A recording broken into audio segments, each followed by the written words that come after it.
Hey, good evening, everybody, or good afternoon, or good morning, depending on where you are in the world. In Singapore, I believe it is evening, roughly 9 p.m. I'm over in the United States, and for me, it's only 5 a.m., so it's a little bit early for me. But welcome, everybody, to our, it's our sixth official meeting of the Singapore Online English Toastmasters Club. And welcome, everybody. I'm glad to see everybody here this morning. Or I said, so I'm going to keep saying morning because it's morning for me, but I know it's evening for everybody else. I'm sorry. So we have a very long meeting today. We have an educational presentation that will be for 1 hour at the beginning. Then we'll switch over to table topics. And then we will have our 7 speakers today. So we will have quite a meeting today. So I'm going to go ahead and introduce our president, Willie Lowe, who will give its opening message. Willie? Thank you. To Toastmaster for where you are. Singapore, America, Australia, London, okay, Iran, and another part of America, okay. Welcome to Singapore Online Toastmaster Club.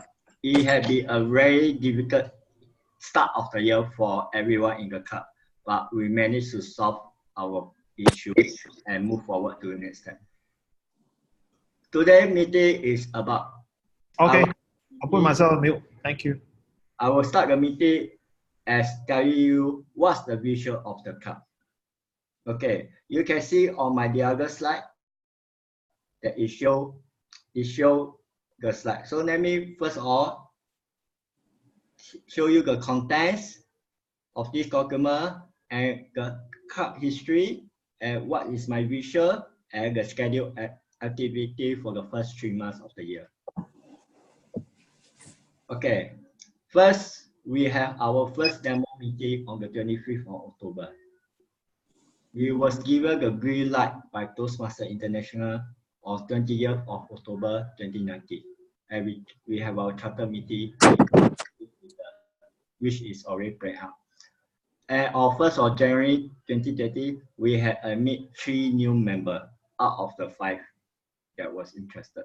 They are still in a mix of processing, having some payment issue which we are sorting out. Okay, let me tell you the vision of the club that I have said. We aim to be the premier club of the East, online premier club of the East.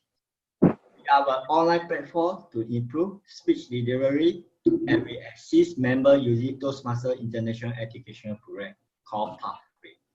We create learning and speaking opportunity in an online platform for its members and for potential members. We want to know Toastmaster, ex-Toastmaster, Toastmaster to be, or existing member of Toastmaster in any part of the world, be it in Singapore, Malaysia, Europe, and the rest of the world. Our purpose is not about. Our purpose is to create speech delivery, to improve their speech delivery, and hope that they can improve their skill in the project objective that they have learned for their project. I mean, they want to do their prepared speech. Whatever the skill that they learn on the project, on each pathway, will help them to learn more about the skill. It's not about rushing through your project. We are not a speaking club. We are a self-improvement, personal development, communication, and leadership club.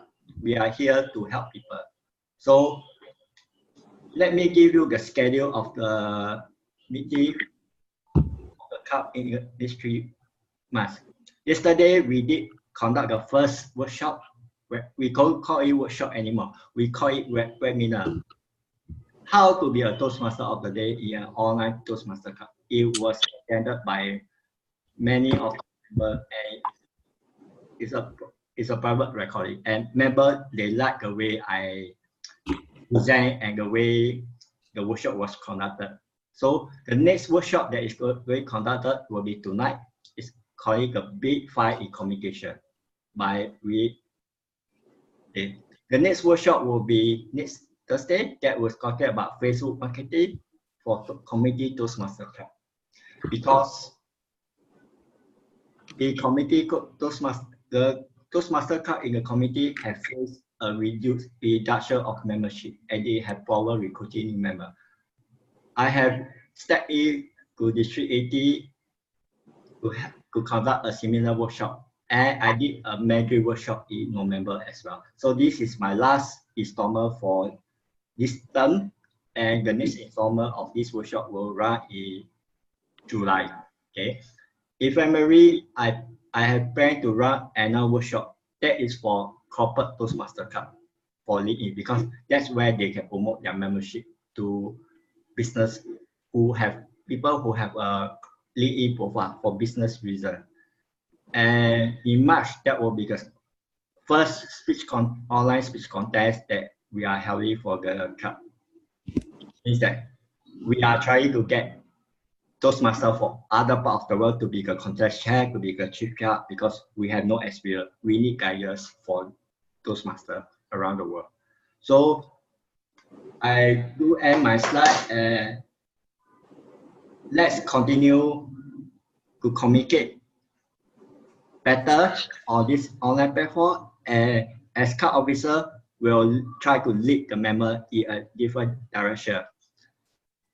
Going on to my last add-on, all new members are being assigned mentor with a personality that matches them. Not because although Toastmasters International say that it's best to assign when needed, but I take an extra effort to assign evaluator based on personality that will matches them, so that the two persons who are the mentor and mentee will take charge of to have a working relationship and enjoy the journey of being a Toastmaster. It's not say just 3 months. The journey will end when the person is ready to be a mentor again. Thank you, Toastmaster of the day. Really? All right, we've got quite a long program, so we'll go ahead and get started with our webinar. If the screen shows her name as Bella, but I don't believe that is correct. But our first speaker, actually, Willie, are you all set for being a timer? Because I think the time frame is a little bit long. You're muted, Willie, can't hear you. I will say it that way.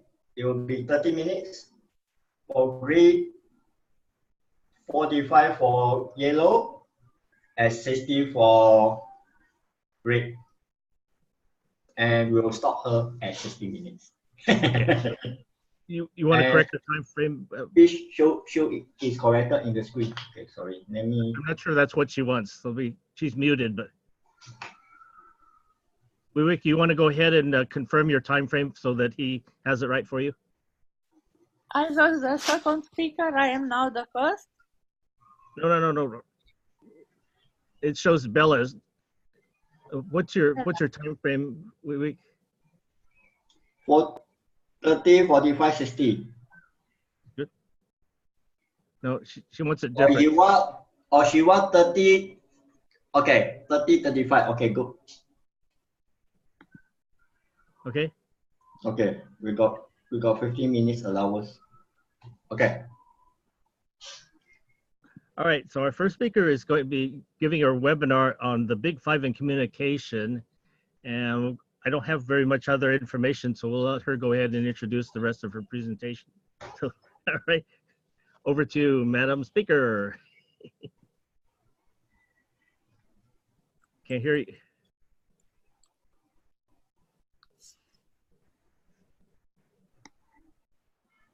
No sound. No sound, her. No sound. Your computer. Oh, okay. Okay, is it better now? Yes. Okay. What part of it did you hear? Okay. This is not my first time presenting this, but this is definitely my first presenting in a long time. Also my first doing it online. So the experience is very new, and I'm very thankful to the online club for giving me this opportunity. Very new opportunity for me.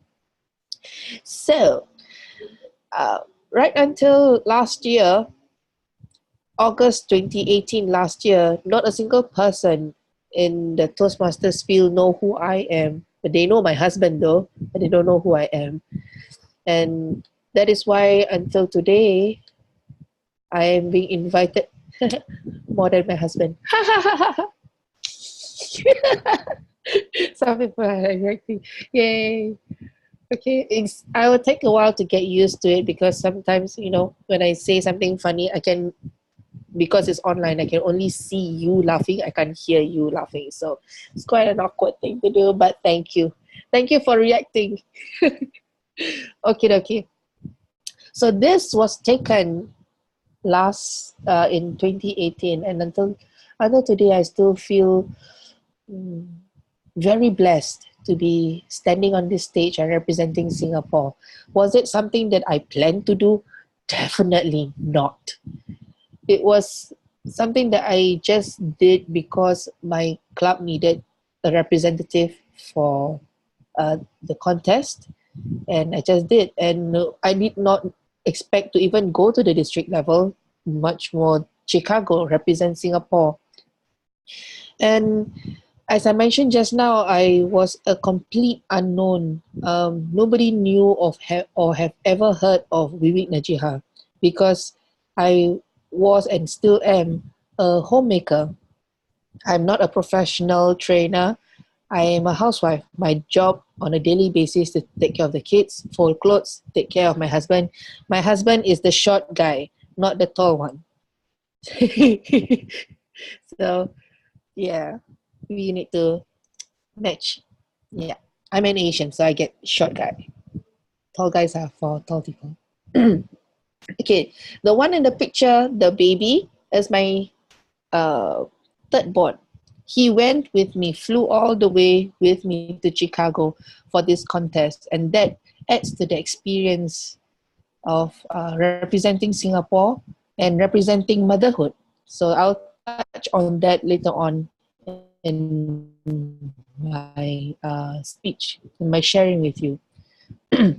So you might already guess the significance of my trip to Chicago last year, and which is why, since I returned, I made it my mission to share my lessons, my learnings with all of you, because I definitely did not do this myself.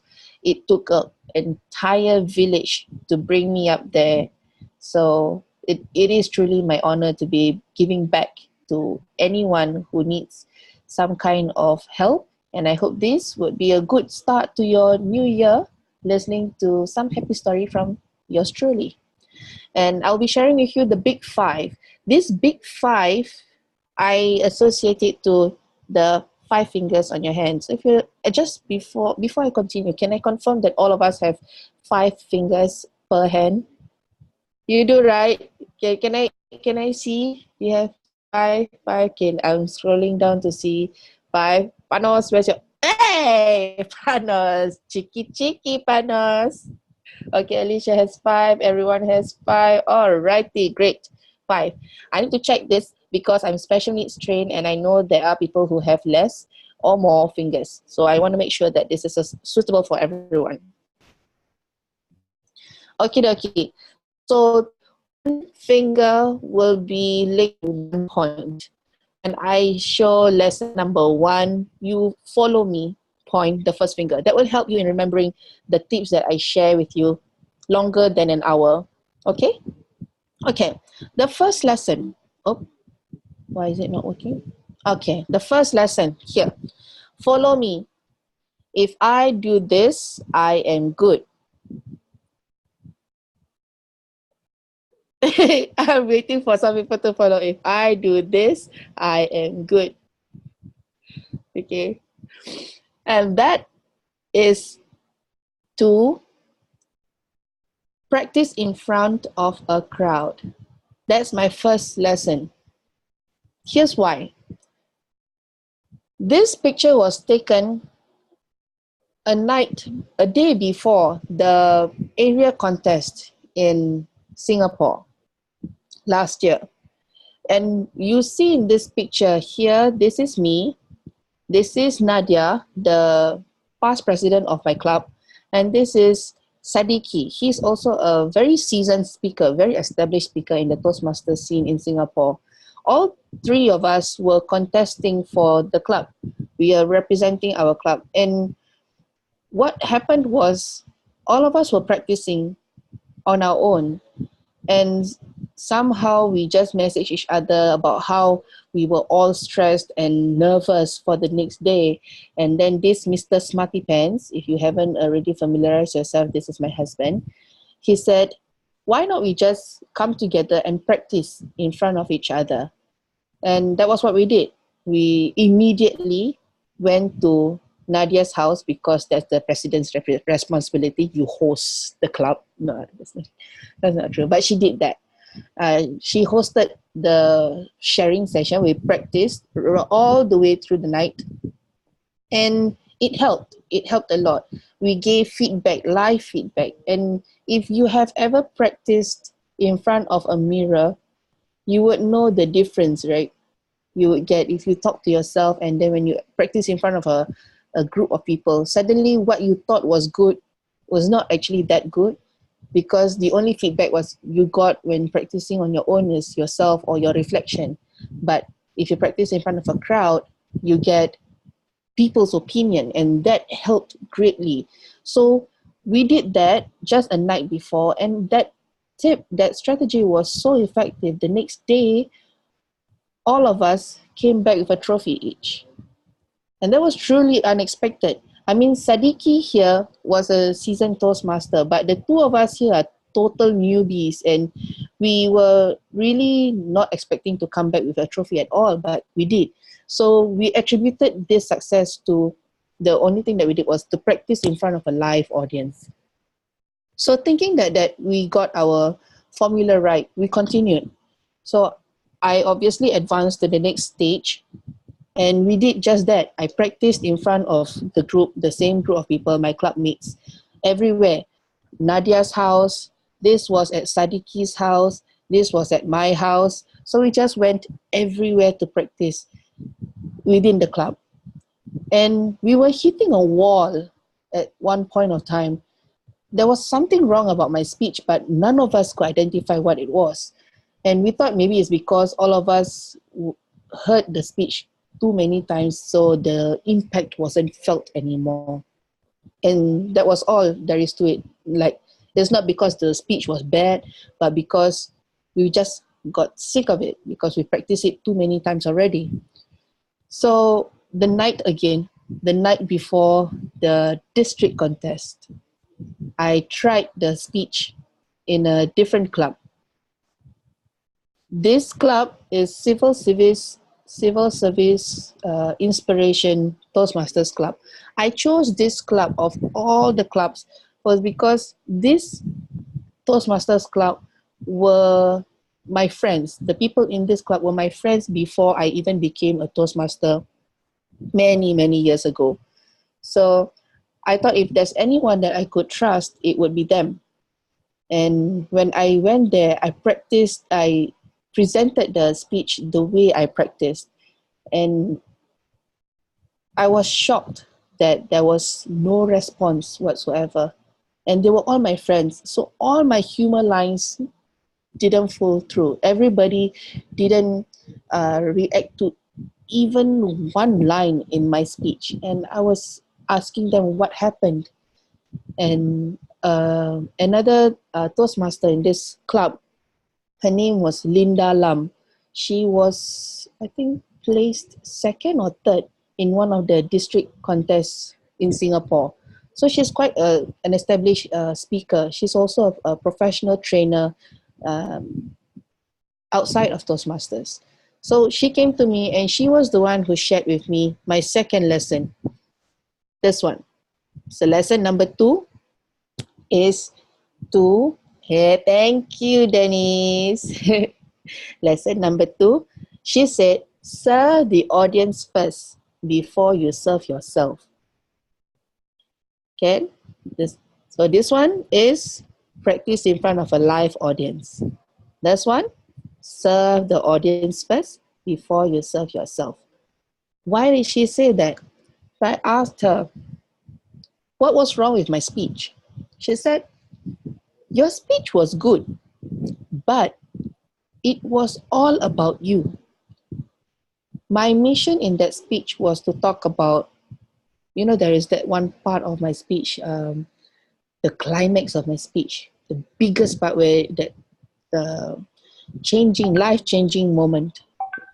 Is somebody prompting me about something? I received a message. Can't see anything.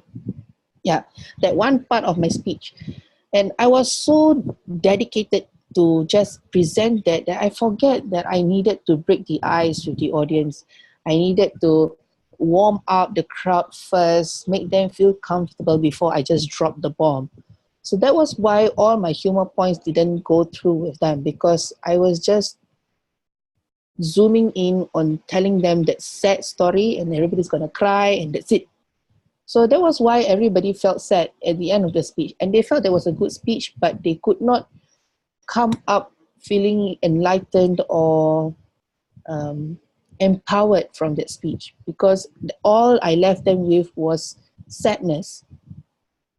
So that is why she said, if you want to make the audience feel really sad, if your last story is a sad story, make sure that you share them really funny stories, not, you know, subpar humor, but really funny stories before that, so that they will be, it's like a very good roller coaster ride for them. They'll be prepared for the other extreme of your speech.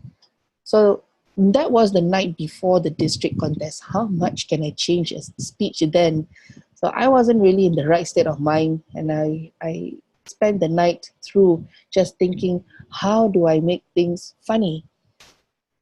Not that there weren't any, but it wasn't sent to the audience. The audience couldn't feel my speech, my funny points.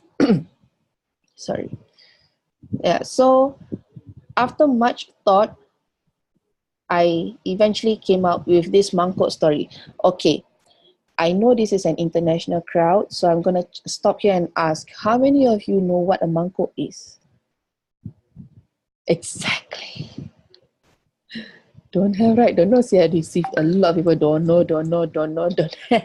Okay, here's the story. Mangkok is a colloquial term. It's a Malay word actually for a bowl. You know, the bowl you use to eat food? Bowl. But the Malays use it as a colloquial term to label senseless people. So my speech was about procrastination, and I call people who procrastinate senseless people. But instead of saying senseless, I say he is a mangkok. So that's how we use this term in Singapore. And maybe because I was really feeling the pressure of changing things, I started thinking like name calling people. So that was essentially what I did. I called all the procrastinators in my story mangkok. And somehow that related, the audience related to it very much. If I have the chance, I will share with you the link to my district speech, and you get to experience it. So now that you understand what mangkok means, maybe when you see it, you'll be able to start to feel the impact of that story. So that humor point really worked a lot, really worked very well to my advantage. And I did not practice this because I mentioned it was the night before the contest that I had this idea. So I could not practice it at all. So it was very raw when it was on the district stage. And I'm thankful that it worked. And because it worked, my final story, as heavy as it was, resonated very well with the audience, and they could take it. And learning from that experience, the practice before that, the night before, Linda also mentioned that I have to bring the audience back to a stable state. You know, I put them at a very sad mood with the last story. I cannot leave them there. It's considered irresponsible to be leaving your audience sad at the end of it. You have to bring them back to a reflective point, and you need to close the chapter nicely. So I made sure that at my last line, no matter how sad it was, my story was, my last few lines had to be funny. So I did a quick callback to one of the speakers before that. Fortunate enough, it happened that one of the speakers had some content that I could use for my speech, and that worked as well. So all the stars aligned, and I was able to pull off a very nice speech for that time. So that was what the mangkok story was all about. Okay, let me check if there's somebody who needs to contact me. Did anybody message me? Because I can't seem to get the thing. Checked. Okay, nobody, yeah? Alrighty. Alright. So that was how mangkok story happened. And knowing that this is an international audience, and like just now alone, when I mentioned the word mangkok, and almost all of you, even some Singaporeans, Alicia, didn't know what mangkok meant. So I knew that when I went to the international stage, this word mangkok has to change.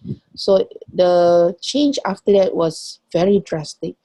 And that was only possible with a lot of practice in front of a lot more live audience, all the way while preparing for my trip to Chicago. That by the time I reached Chicago, that same message was internationalized. The same story, the same message became more suitable for the more people to understand my story without having to explain so much. Okay. Now, lesson number, I am not going to show the finger. Lesson number 3 is to create an impact. Now, why I chose number 3, if you were to look at your finger here, all your fingers, even though the third finger is in the middle, is the only one that stands out, right?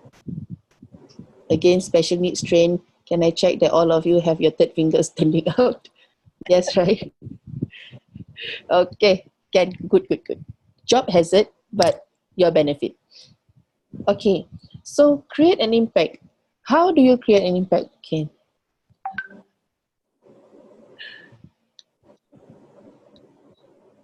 In a normal conversation, in a normal presentation, in live audience, I would ask these questions. How do you create an impact? And then people will start answering. But now I see people just staring at me. So, okay. Except for those who did not mute your microphones, like Swarna. It's okay. Thank you for not muting. I can hear someone except for myself, finally. Okay. Okay, how do you create an impact? There are many ways, but the one way that many people understand or many people associate with is to create a very good first impression. So that first impression is from the moment you step on stage. In fact, some people mention that you are already judged from the time you step into the event venue. Just a few days ago, I judged a Malay contest somewhere, Malay speech contest. And it was true. I caught myself being one of the judges, seeing who the contestants were and seeing how they carried themselves from the time they came. So there was one contestant, upon arrival, he just collapsed on the floor and panting. And immediately in my mind, I thought, oh no, is this the kind of speaker who when he come to the front, he would lose all his ideas as his whole speech and forget what to say because he was really panting and like, oh no. So I was thinking, oh no, is that going to be the case? But thankfully, it did not happen. He, in fact, got second place in that speech. But it was definitely something that set left me an impression, and you need to know that there are people around you. You don't know who your judges are. Even if it's not a contest, the moment you step in front, anybody will start having forming first impressions of you, with consciously or not, and that would impact how you present yourself, or how much you need to work to present yourself better. Should your first impression not work, not do to your favor, not work on to your favor. Okay, so that first impression that I learned in Chicago was a very easy one, which is to, salah. There, smile. An easy thing to do, but so difficult at a contest session. And this was something that I was not aware of. My husband and the people around me were the ones who spotted that I stopped smiling after a while. Maybe it was the contest jitters and all. I really stopped smiling. I thought that I was friendly enough, but I wasn't. And my husband said, when you entered the stage, you had that competition look. And that turned people off very quickly. I mean, yes, it is a contest, but if people come up on stage looking like they are just there to compete, you as the audience would not really take the message seriously. You would see that, yeah, it's a good message, but it is for a contest. So he said, you have to appear genuine. So I took a long time to practice going in and out of the stage just to practice that smile. And this smile is the easiest thing to do, but if you get to do it effectively, correctly, you can be surprised at the impact it has on the audience, which is why just now when I entered this chat group early, I made sure that when I want to do a workshop, I have to come to the venue early. In this matter, I signed in early, and I created conversations with some of the people around here, because I wanted to, it's part of warming up to the people around me, so that when I present my message, I present it to friends. And I don't see it as me just doing slides and sharing all my points, but it is after building rapport with all of you, so that I am more conscious that I'm not only talking to the screen or to people, I'm talking to individual friends whom I have said hi to, whom I have made conscious effort to create that relationship, to know that, because I know you guys are here for me, and I want to make sure that you know I'm thankful for your presence. So that is why I did that. It's a conscious effort we need to do, because sometimes we take things for granted, and if we come with only the thought of the job that we have to do, we forget the relationships that we need to build around us. And without that, without the relationships around us, really whatever work that we do are meaningless. So it is something that I make a point to do all the time from the time I return from Chicago, because it is one of really the best lessons. And it humanizes all the work that I do. Sometimes work gets too difficult and too much that you only think of deadlines. This simple step, just smiling, creating conversations with people before you get on to work, really helps to make things a lot more relatable for yourself and for the people you're working with. So smile. In some situations, smiling is really tough to do, but still do it, because you are trying to depend on mirror neurons. You've heard of mirror neurons? Previously it was just endorphin boost. Mirror neurons. This is a typical situation that happens when a baby meets a stranger. This man here is not my husband. This man here is a stranger to my son. But my son smiled when he sees him smiling. And not because this boy here is happy to be with him. In fact, just a few seconds before this picture was taken, he was trying to get back to his mother's arms. But this man was really insistent on, trying to make this boy smile and be happy. So, but you know, even when the boy, my son, was not comfortable at all to be with this man, when he saw this man smiling, this boy smiled back. So even in the toughest of times, when you remember to consciously smile, you make the people around you smile back.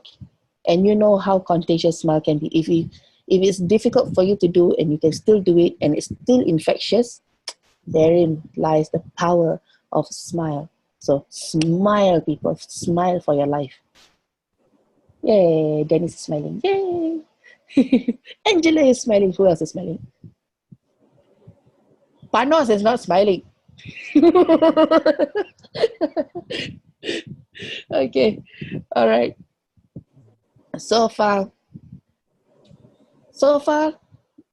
can you guys unmute yourself? Really, I'm speaking to the wall right now. Unmute yourself, please. Okay. Thank you. So far, what are the lessons you have learned? Lesson number 1. Learn to smile. No lah. I'm As good. Practice Learn in the front Mangkok of story. an audience. If I heard something about good, I'm good. Yeah. you're good. Okay, lesson number 1 is if I do this, I am good. That's to practice in front of an audience, right? Yep. And lesson number 2, it is to Serve the audience Faithfully. first. before you. Serve yourself. Okay. Okay, great. And lesson number, don't show me the finger. Smile. Smile. Yes, smile. Creates an impact is An the impact. best medicine. Best medicine for you. Really understated thing to do. Smile, smile. Okay. Now, lesson number 4. Now, this is based on audience feedback. When I shared this is possibly the best thing that I've learned personally, and the best thing I can share with all of you is like, wow, Wiwiek, this is what going to Chicago was all about. So prepare yourself. Lesson number 4. I can show this finger. Read between the lines. Is no lines. I pressed wrong Vincent again. Lesson number 4 is write for the ears. Okay, writing for the ears. When you write, this is really something that I am thankful to the coaches that I've engaged during on my journey to Chicago. I engaged a few coaches, some pro bono, some not, but all of them were really, really helpful. And I learned this from Presyan Vasilev. He was, I think, 2013 champion for WCPS. He's from Chicago, 28 minutes. See how time flies. Okay, thank you, Willie. Okay, so this is what he taught me.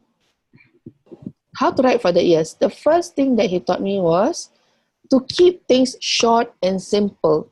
How many of you have heard Presyan's speech?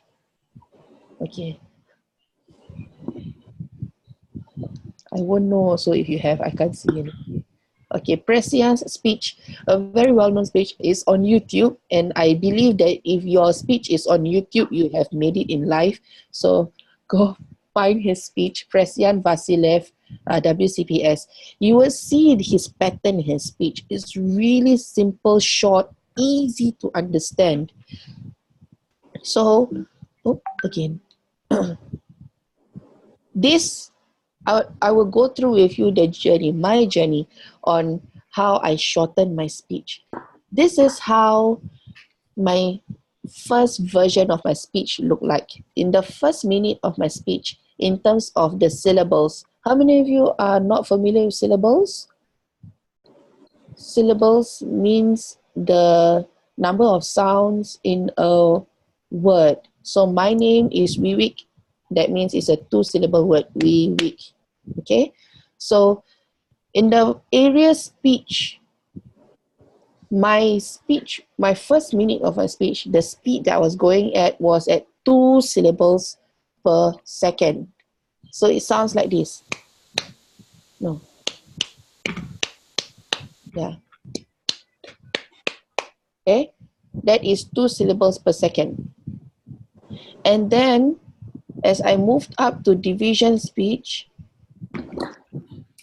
I went to 186 syllables per minute.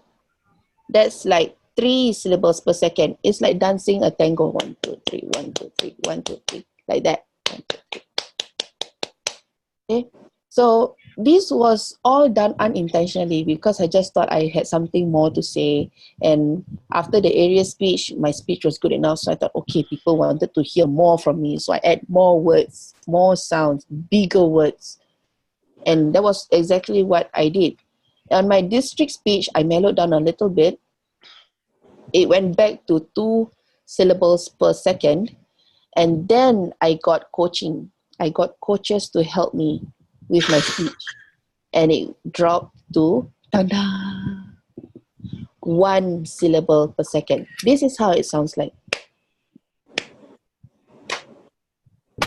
It is the sound of water dripping from your tap if you did not turn off tight enough. It's that calming sound. Drip, drip. And imagine that sound to be a speech in your ears for 5 to 7 minutes. That is the impact of syllables in your speech. So being mindful of choosing short and simple words, short and simple syllables in your words would really create a big impact in how your 5 to 7 minutes speech sound like to the audience. Because we have to remember when we do communication, our main mode of communication is speech, verbally. So if we were to have so much sound just loaded to a person's ear, how much really can a person listen to? And of all that thing that person is listening to, how much of it is important? So removing the fluff from your speech takes a lot of work. It takes a lot of rewriting. Darren Lacroix said that a great speech is not written, it is rewritten. So it gets shorter. Yeah, Panos. It gets shorter when you repeat it. That's why the first lesson is the most important for me. It gets shorter when you repeat and repeat. And when you do that, you distill your speech and only keep the most important parts of your speech. And when you are able to do that effectively enough, then you'll be a more effective and efficient speaker. To the people who listen to you, they will also not feel that their time is wasted listening to unnecessary jargons. So what that I did to make this change happen was my speech was about procrastination. In my first version, I used the word procrastination a lot. That's like procrastination, huge monster word, 5 syllables. And I use that at any point of time. When I want to see a person is procrastinating, I actually use that word. So imagine this one word repeated several times in that 5 to 7 minutes. It will definitely give the audience a headache. And the semi-final speech, the winning speech, I changed these 5-syllable words to mean the same thing, but to a word that only has 1 syllable, and that is wait. So if you've seen my semi-final speech, for those who have, my title is What Are You Waiting For? And the bulk of my speech, I wrote it to use that just one word that ties down the whole thing. Wait, wait. My kids make me wait. My husband made me wait. I made my grandfather wait. That's it. So just simple things like that will really reduce the number of syllables that you use in your speech. So try it out in your next, when you want to write your next speech. Just be very mindful to choose short and simple words. You'll be very surprised the impact it has in simplifying your speech. Okay. again, these are just pictures of the people who helped me to simplify that message. This is Presian Vasilev, the one from Chicago. This is Darren Tay and Manoj, the two Singaporeans who won first. I'm supposed to be number 3, or they hope that I was number 3. Well, oh well, oh well. Next time, okay, next time. Okay. Now, the next thing that the next way to write for the ears is to focus on your pauses and phrasing. Now, I need all of you to look at the screen right now because you will need to see what I'm going to share with you.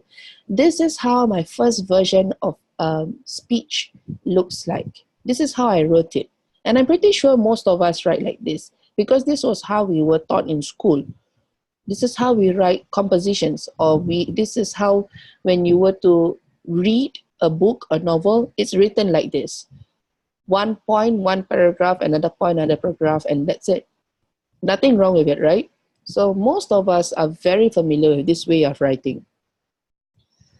And when I went to the district level, and there were more elements of having it more purposefully done on the stage. So I treated my speech as a script.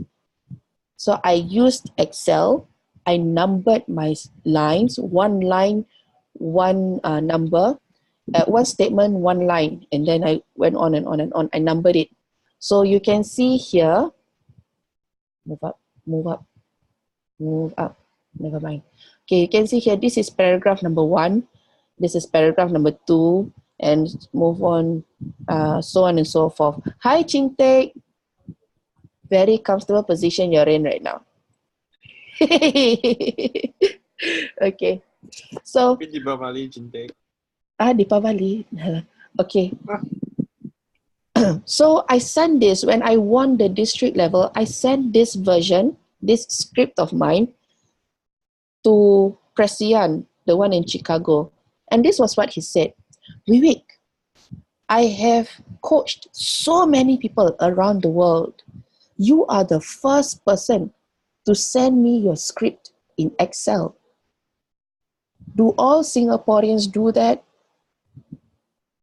And I was quite shocked at his resistance to it. I thought it was a brilliant idea to write my script like a stage script, you know, with all the numbers and lines.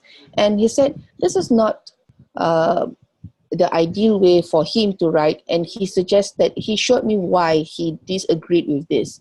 He said, if you were to take this and turn it 90 degrees to the left and put bar graphs to every line to each and every line that I have here, it will look like this. So this is what my speech sounds like to your ears. I'll be loading you with sharp and uneven lines. Sometimes I say long things and then I pause, and then I say short lines and then I pause. It's a very irregular way of speaking.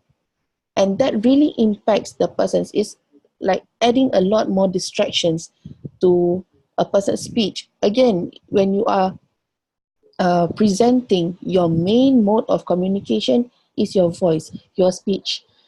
The way you sound is very important. What you say is very important. The visual effects are not the main mode of communication. It's really what you say and how you say it. So if you're going to use sharp and uneven lines, sometimes you say very long things and then you say very short lines.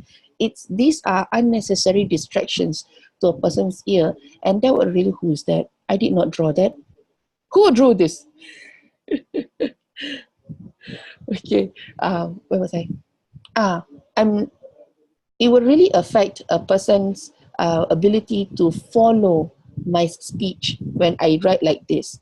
So when I went through the grilling session, refining my speech with my coach and going from clubs to club just to rewrite my speech, this is what I got. my semi-final speech, the one with 66 syllables in a minute. This is how short it looks like. This is a total of 56 words, if I'm not mistaken, in 1 minute. It looks significantly less than this, right? The second version, and looks definitely much less than this. I didn't even know that I spent 1 minute saying like this, and this is upon retrospect. So what I did was, in preparing this presentation slide, I transcribed my speeches from before. Only then I realized I actually said all of this in 1 minute. You can imagine how fast I was going. The same for this pun, and this one was 56 words in 1 minute. Even though it looked like significantly less, no one in the audience has ever come to me and said, "You're not speaking enough in that 1 minute." And the reason why I say 1 minute, it goes back to that first impression I was mentioning to you. People form first impression about you very quickly on stage. So in fact, in the first few seconds you step on stage, or in the first few seconds in real life, the first few seconds you appear in front of a person, that is when the person already forms that first impression of you. So in terms of speech or your presentation, the first minute really determines whether a person has positive impression of you or not. So focus on this. It will really help you a lot in refining your speech. Don't think of the 5 to 7 minutes all in one shot. It'll be too overwhelming. Just work on the beginning first, the first minute. If you can get that and practice these tips that I gave you in your first minute, you'll be able to be more conscious to practice it for the 5 to 7 minutes in your speech. And when you become a speaker, like myself right now, speaking for half an hour and 45 minutes, it will really help a lot. So what that does is, in my semi-final speech, my speech now looks more like more even. It's like a song. So more rhythmic. People can anticipate what I am going to say or how my speech is going to sound like. So it's more acceptable to the person's ear. I have reduced the distractions for the audience significantly by focusing on my phrasing. So how I do this is, how I get this is, if you were to look, this is what I say, and then this is where I pause. I don't use full stop. I don't use comma when I write my speeches anymore. So if I were to pause, like contest chair, friends, pause. I take a breath, and I say, "How do you feel?" Pause. I take a breath, and then when someone pause, keeps you waiting. So that's how it sounds like. So this is how I write my speech from now on, because it really helps me be very mindful that I don't start panting when I speak. And when I start panting, it means I'm saying too much in a sentence. And if I say too much in a sentence, there's a high chance my audience will also not be able to follow what I say. So these are simple things that I put in place for me to be very mindful of the things that I say, and it has to be very crisp in message, so that when I deliver it to you, I only send the most important messages to you. I don't waste anybody's time when I speak. Yay! Okay, so there, we are almost at the end of it, because lesson number 4 already. The first lesson is, oh yeah, okay. The first lesson, I still need to get used to it, that there's nobody talking back to me. First one is, if I do this, I am good. And that is the practice in front of an audience. Very important. You see me revisiting this point many times in my 4 points. Second one is, serve the audience first before you serve yourself. Yeah, sure. It's about, you are the one talking, but it is not about you. It is about the audience. Ultimately, the message is really for the audience. Number 3 is to create an impact. The easiest way is to smile. Even if it's tough, do it. Number 4 is to write for the ears. 2 ways to do that is to keep it short and simple, use short, simple words, and to focus on your pauses and phrasing when you write and deliver your speech. Now, the last one, even though it's the last one, and I promise you it's not the least point. In fact, why it is the pinky finger, the significance of the pinky finger, it is like a promise, you know. So even though this is the last point, I promise you it is the, sorry, excuse me. I promise you it is the best thing to focus on when you want to write or when you want to speak in front of an audience. And that is to really focus on your message. People ask me after I came back from Chicago, are you going to contest again? I said, no. And they were shocked why I'm not going. I said, no, I don't have a message to send to the audience. There's nothing for me to go up on stage and, you know, spend 5 to 7 minutes talking to you about. Nothing worthy to share. So I make it a point that contesting, yes, as tempting as it is not something that I want to do just for the sake of it. Ultimately, there are a pool of people there waiting to be inspired, and I don't want to put it to waste when I come up to the front and only think that it's a contest. So I focused on the message. And this was something that I learned in Chicago. I witnessed it myself, in fact. This is how the room in Chicago looks like. I was so absorbed in thinking about bringing glory back to Singapore because, hey, they wanted a hat trick, 3 winners in a row. And I was the first lady to come out of Singapore to present Singapore then. So last year there were many, oh no, it was last year. Last year, oh yeah, 2 years ago. Last year was Aaron Beverly. Last year, 2 years ago, it was with Ramona Smith. So there was like many women up there. Ramona, Anita, Sherry Sue. There was also me. So there were 4 females. By the end of the contest, 3 of them were on stage. Guess how I felt when I was the only one left there. See, this is how the final stage looked like. Sherry, me, Ramona, and Anita. And you would have known that Ramona got first, Sherry got second, Anita got third, and the rest of the guys didn't win anything. But I was the only female who didn't win. So I really felt really bad. In fact, it was a double pain for me because my speech was about motherhood, it's about women, about the empty nest syndrome a mother feels. And I decided to write about that was because I was thinking that I'm the first female to come out from Singapore. Yes, it's a hat trick. Yes, I am supposed to somehow come out with a championship speech, but if there is one thing I want to talk about to an international audience, what would that be?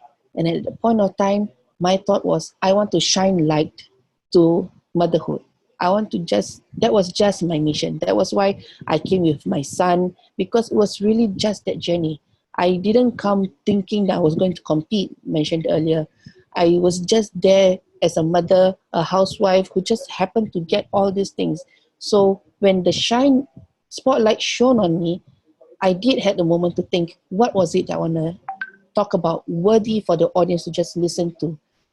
And I decided the life of a stay-at-home mom, the life of the struggle of a mother or a parent raising the child, and that emptiness she feels when the child grows up and leaves the home is not really something that people talk about so much.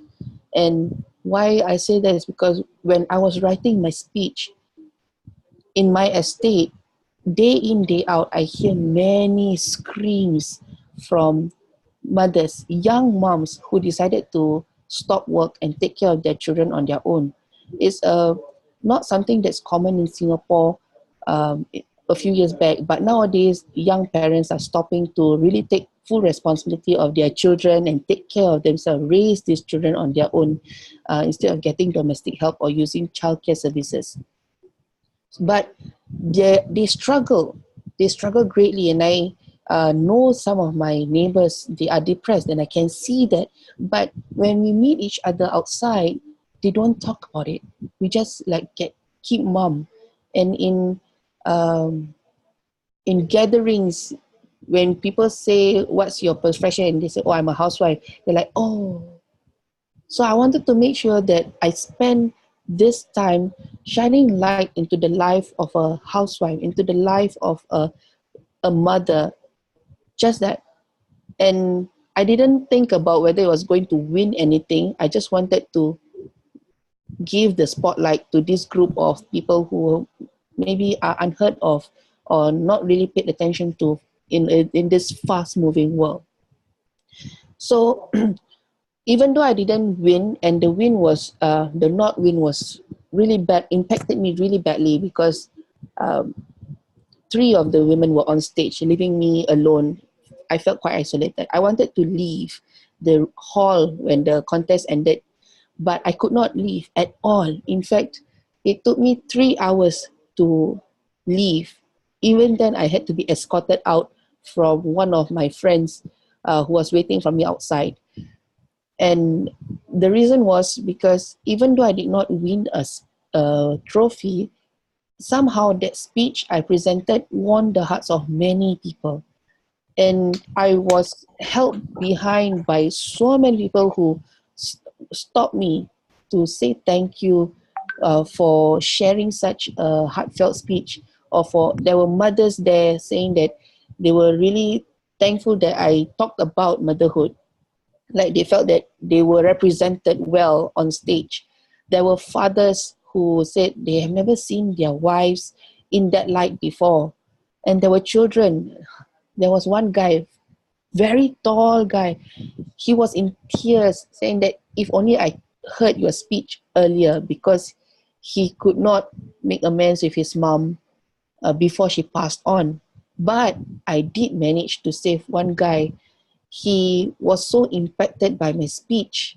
He sent me this message. It's cut, but essentially you can read. This is from, I don't know who this guy was, Flexon. He watched my speech online while he was having a fight with his mom, I think for 3 days, if I'm not mistaken. And he locked himself up in his room, and he watched the contest live telecast.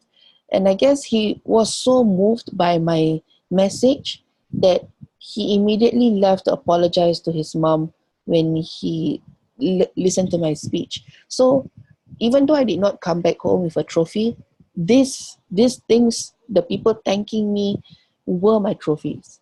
This message from Flexon is my trophy, and I'm very proud of it.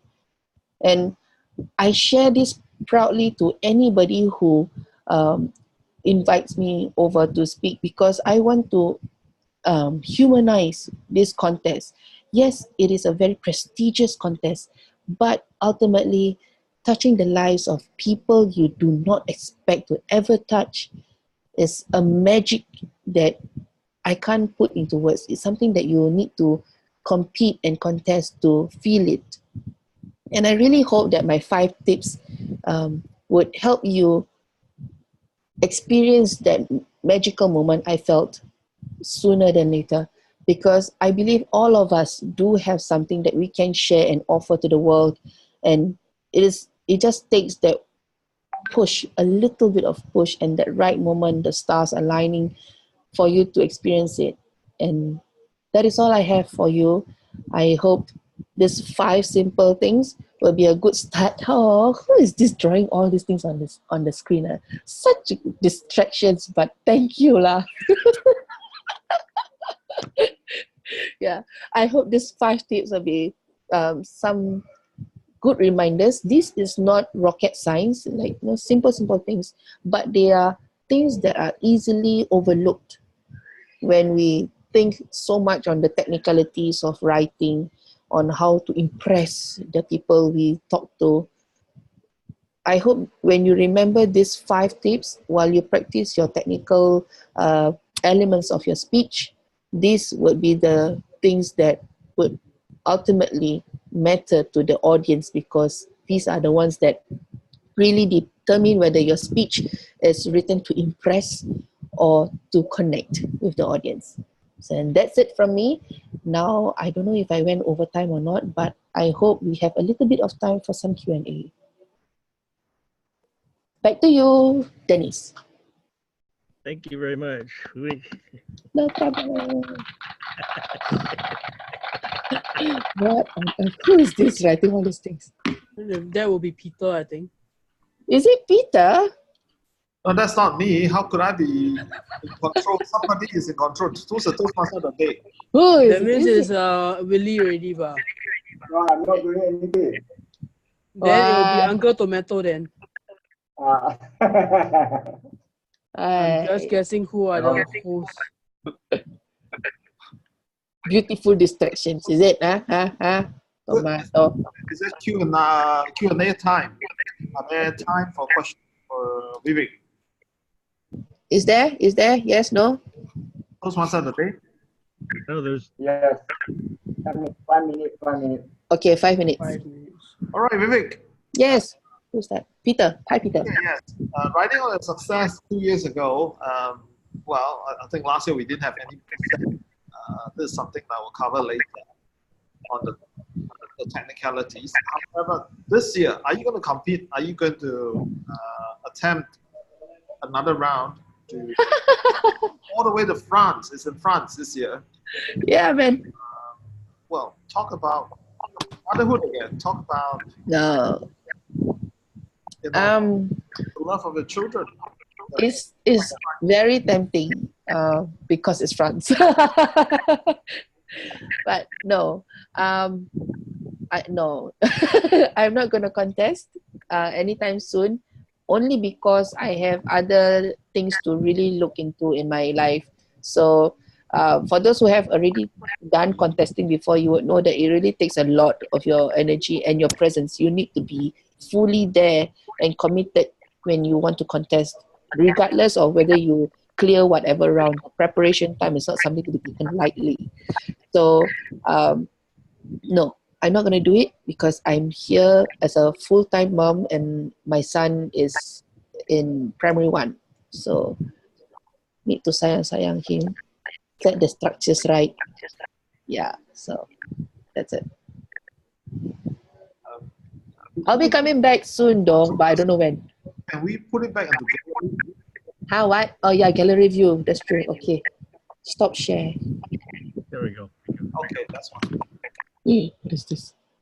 Okay, anybody else have any questions? Yes. No more questions? Yeah, Andrew, Uncle Tomato has a little question. Yes, is that you who drew all those things? Huh? Admit. No, I only circle your away only. Okay, so it's you. It's only I think there are some other people who also drew also. And Yes. they use the feature of Zoom. Question to you: how do you manage to slow down your vocal rate at the district level? After the district level. After the district level, how did I slow down? I got scolded by my coaches. No lah. It's all the way until district, until before until district. I was just writing the way I was taught, which was by my teachers, and my teachers only taught me composition. So I just wrote that way. And I had a little bit of experience doing staging. That's why I had that idea to write in script form. But even then, it was only after coaching then I realized that those were very different. That way of speaking is very different from writing for the ears, writing to deliver a speech and not a lecture or a presentation. So every occasion requires a different kind of writing. So in writing an inspiring speech or a motivational speech, those that maybe for TEDx or for Toastmasters contest, that manner, the way the short and simple, focusing on phrasing, those work better. So yeah. How? Short and simple, focus on phrasing. Okay, now then that means I need to uncomplicate myself further again.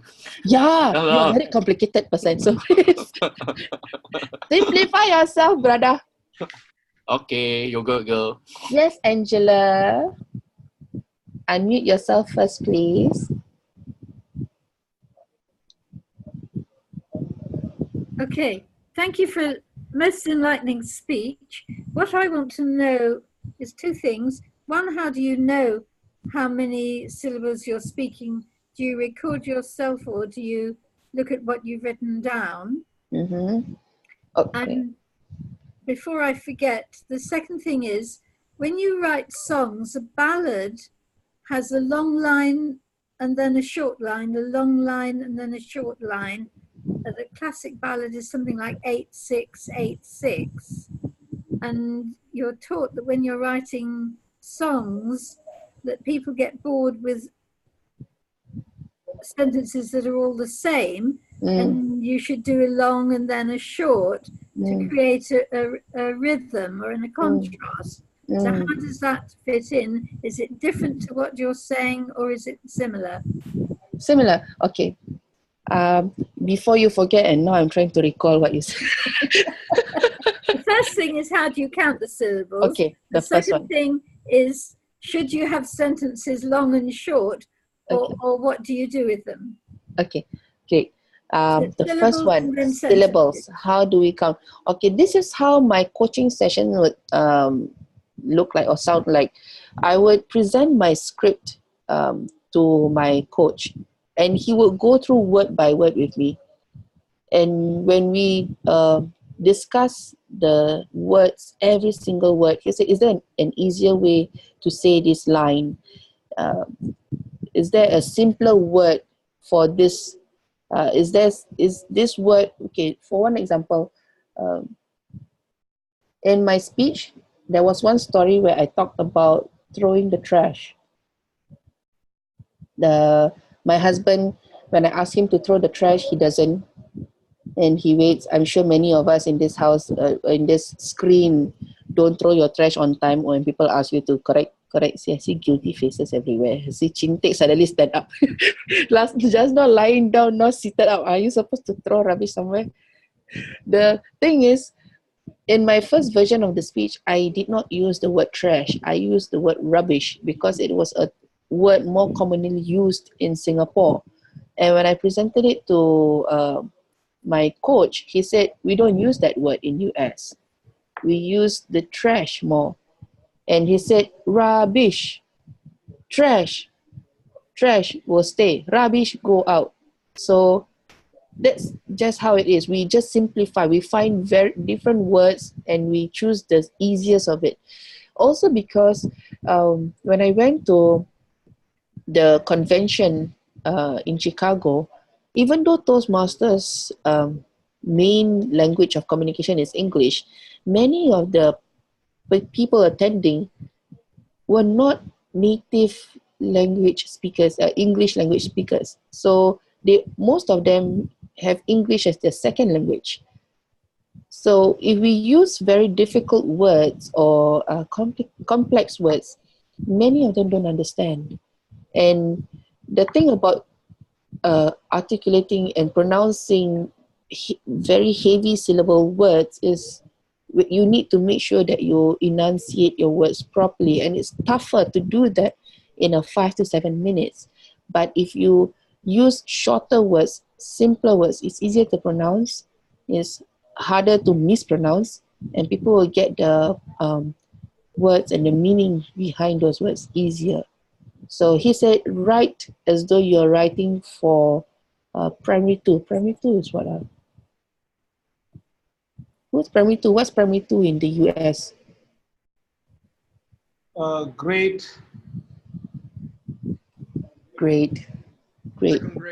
Second grade, yeah. Right as though it's for second graders. So actually when I was practicing, I practiced my speech in front of my kids as well, and they understood it. They understood it so well that they could repeat my speech until today. The contest ended 2 years ago. They still say my speech exactly the way I did. So, yeah. Oh, well. Okay. Any other questions? You Oh, didn't wait. answer Second the question. The Yeah, the second second half one. about the length of sentences. Okay. When you mentioned that just now, you did mention the answer there as well. You said a long line and a short line. A long line and a short line. And you said 8 and 6. 8 and 6. The key is to write it evenly. It doesn't necessarily need to be short, but it has to be even. It has to be something that is a rhythmic. There is a rhythm to it. So in music, and I have musical background, when I, you learn in terms of bars. They go by bars, one bar, and then there'll be some notes, and then another bar, and then some notes. So you treat it as that. And the notes, individual notes per bar would symbolize the sound that you give to the audience. So those are the words that you give to the audience. For me, personally, I like those that are 4/4 in the tempo. So 4/4, that's the easiest ones. I really don't like 3/3 music because it's very difficult to keep up with the tempo. So I don't do well with jazz. I listen to them, but don't ask me to play it. Yeah. Thank Okay. you very much. No problem. Next question. Do we have time? Just one more. One more question. One more. Yes, Panos. Thank you so much for tonight's educational session. Thank you. I benefited from it. I still do because it's ongoing. If you were to give a title to point number 5, the pinky swear, one that would capture its essence, I wonder what that would be. A title for number 5? Number 5, how would you capture the essence of point number 5? Because it became more personal. So points number 1 to 4 were structured, they were actionable. Point number 5, you were sharing and impacted me. But if you were to recap everything into something that ties in with perhaps a pinky swear, I can formalize it in a form of a sentence or two. What would point number 5 be? Okay. That would be okay, I think that's the reason why I put number 5 as message matters. That was my title when I thought of it. Would that help? Message? What? Can you message repeat? matters. Message matters. Message matters. Yeah, message matters. Alliteration. Yeah. We asked Toastmasters and our alliteration, right? Yeah. I will never look at MMMs the same way now. Yeah. It's always the message that matters. And when you write a speech, only think of message. The matters of the message. Yeah, okay. So Shan just happened to be having M&Ms in outer space now. Showing off your green screen, you. Okay, yeah, thanks, Dennis. Okay, thank you very much. That was very good. You actually covered a lot of other things. I listened to Darren LaCroix's information and picked up on some other things that he doesn't cover. And so there's very good points that you made for us. Thank you very much. Oh, yay, thank you. All right, so Willie, so we take a break. Wait, shall we do our signature shot? Oh, okay, Ken. Ken. You know what? Ken, do I have a soft toy? Okay, give you soft toy. All right. My cheeks are soft. Can it be my soft toy?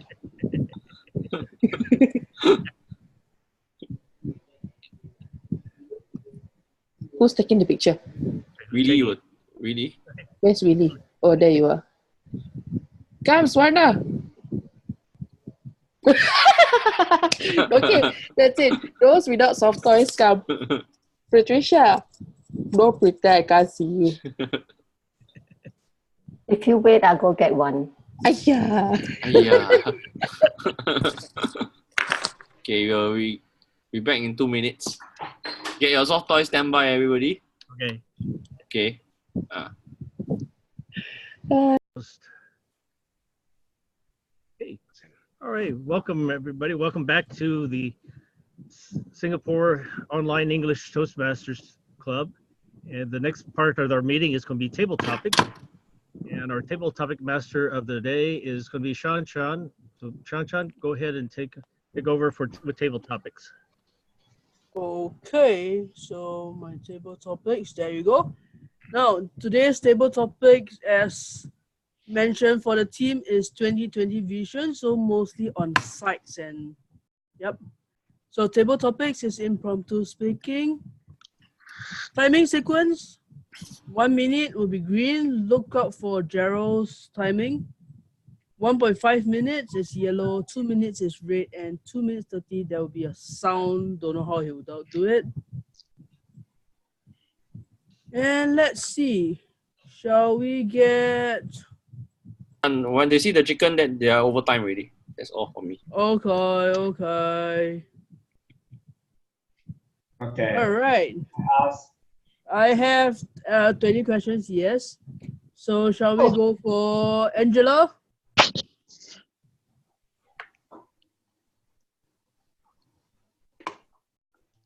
Hello? Yep. Can I have your question table topic number? 8. Number 8. Number 8 is a quote by Napoleon Hill. Cherish your visions and your dream as they are children of your soul, the blueprints of your ultimate achievements.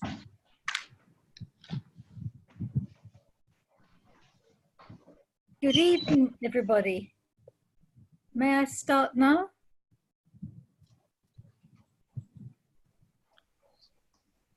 Hello? Yep. Cherish your visions and your dreams as they are the children of your soul. First of all, you have to be clear what your visions and dreams are, because a lot of people have so many visions and so many dreams, they don't know which one to concentrate on. And a lot of students leave college and they don't know what job they're going to take, and they apply all over the place. And you might even leave school and not know which university you want to go to or which subject you want to follow. So you have to gradually focus on which dream is your priority, because however much time you've got, the more time you put into your dream, the more chance you have of success. However, I like the American system. At university, you have a major and a minor, so that if your main dream doesn't work out, you've still got a second dream, because those people who have one particular dream and something goes wrong are stuck. And one thing you will notice of many famous people, you wonder why it is that they are famous singers and suddenly they've gone into dress designing or something else. And this used to puzzle me. And then I read some of these books like Who Moved My Cheese, and I realized that if many millionaires, they've had a business which failed and gone into another business. I mean, Jack Ma is one example of somebody who tried various things that failed, and finally he found something that was a great success. So there are two factors here. One is to have a central dream and to know what it is, and the other is to keep changing. If one particular dream doesn't work out, you can have a second dream and chase that one, or have two dreams which are leading like forks in the road, and then they converge back into the same end. And children of your soul, blueprints, or your ultimate achievement, these are just metaphors. Just have a goal and know where you're going.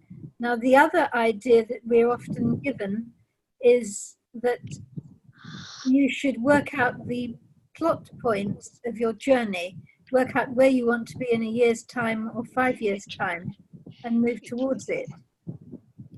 And the other thing is to have a plan for every day, because at school, every hour of your day is mapped out, and you can't follow one project and abandon the second because your teacher for lesson 1 at the end of the hour says, thank you, that's it, bye-bye.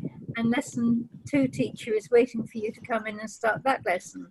And when you're doing, for example, something like A-level, you have 3 dreams. You have 3 subjects you want to pass. And your collective goal is to pass as many different things as possible, but sometimes all on a similar theme. And then at university, the American way is to have 2 opposite ideas. So decide where you're going and pursue it. And I've done this in my writing. But I have to leave you there and let you sit down and write your dreams. I can't see the green light. Click on the gallery. We'll go on gallery view.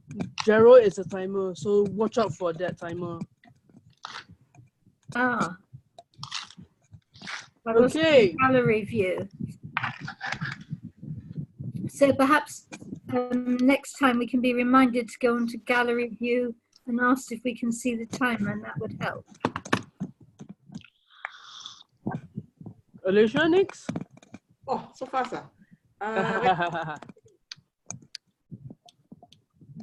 Aside from number 8.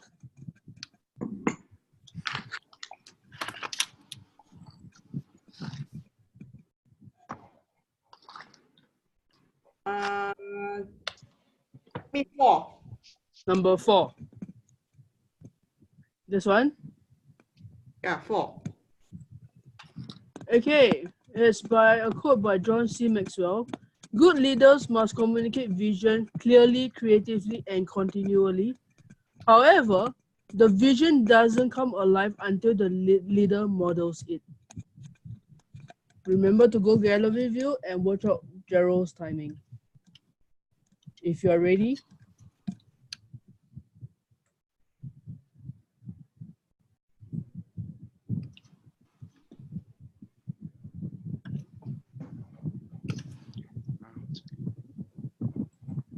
Sorry, where's the thing again? Where's the question?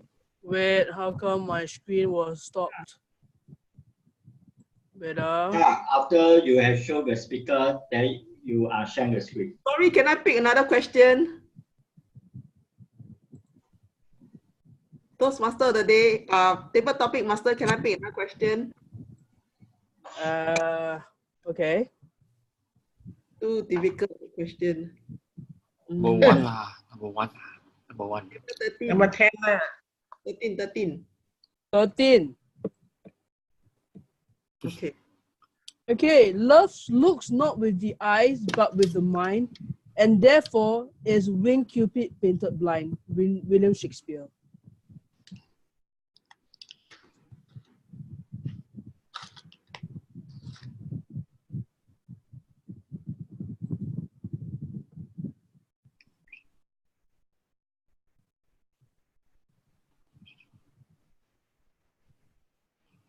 Okay.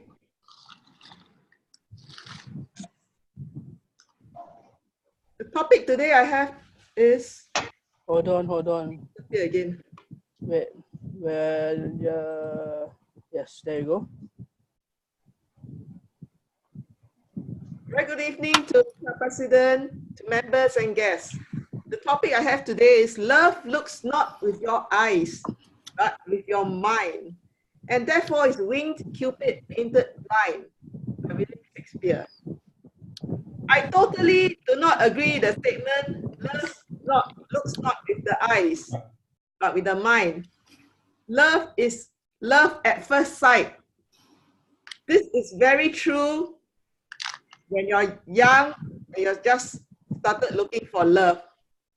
When you see a handsome guy or pretty girl, you immediately get aroused, right?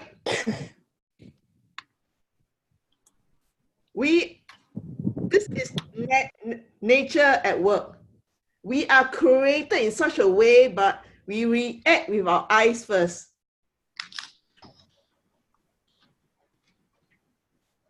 And when you react your eyes, what is pretty and what is handsome will create chemical reactions to your brain and therefore to your mind. And beauty attracts first. Then there's another group of people that says it's the mind, not the look. Love starts with the mind, not with the eyes. That's when you get much older and you're already in the relationship or you're already married for many years. That's where you start to rationalize why you pick this person and why you pick that person. And you love the person not because of love, but because of practical things. The person gives you security, showers you with gifts, gives you the attention. So therefore, this state of mind, whether you look with your eyes and mind, depends on which state of your life you're in. So back to you, table topic master. So I guess, Alicia, this is what it calls eye in the beauty in the eye of the beholder. That one is at the end. All right. Okay, back to the table topic question. I guess, Panos, you want to try the John C. Maxwell quote, is it? Panos? Yes. All right, then this is the one. Go ahead. Thank you, Table Topics Master. This is an excellent question, and it is a statement by no other than the guru of leadership, John C. Maxwell. My understanding of the quote, "Good leaders must communicate vision clearly, creatively, and continually. However, the vision does not come alive until the leader models it." My understanding is that we as leaders are on the quest to embody our vision.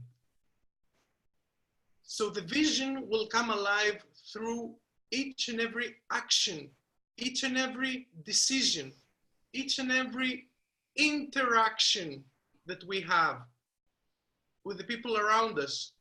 Not just the people that are under our charge, but everybody we communicate with and everybody we seek to influence and we seek to persuade. Because when we subscribe to a certain vision, it involves influence. And the vision animates us. The vision is something bigger than ourselves, bigger than our world as an individual. And why is that? Because it involves influencing and persuading others. So my understanding of the quote is that we are asked to set an example and lead towards a better future. Back to you, Table Topics Master.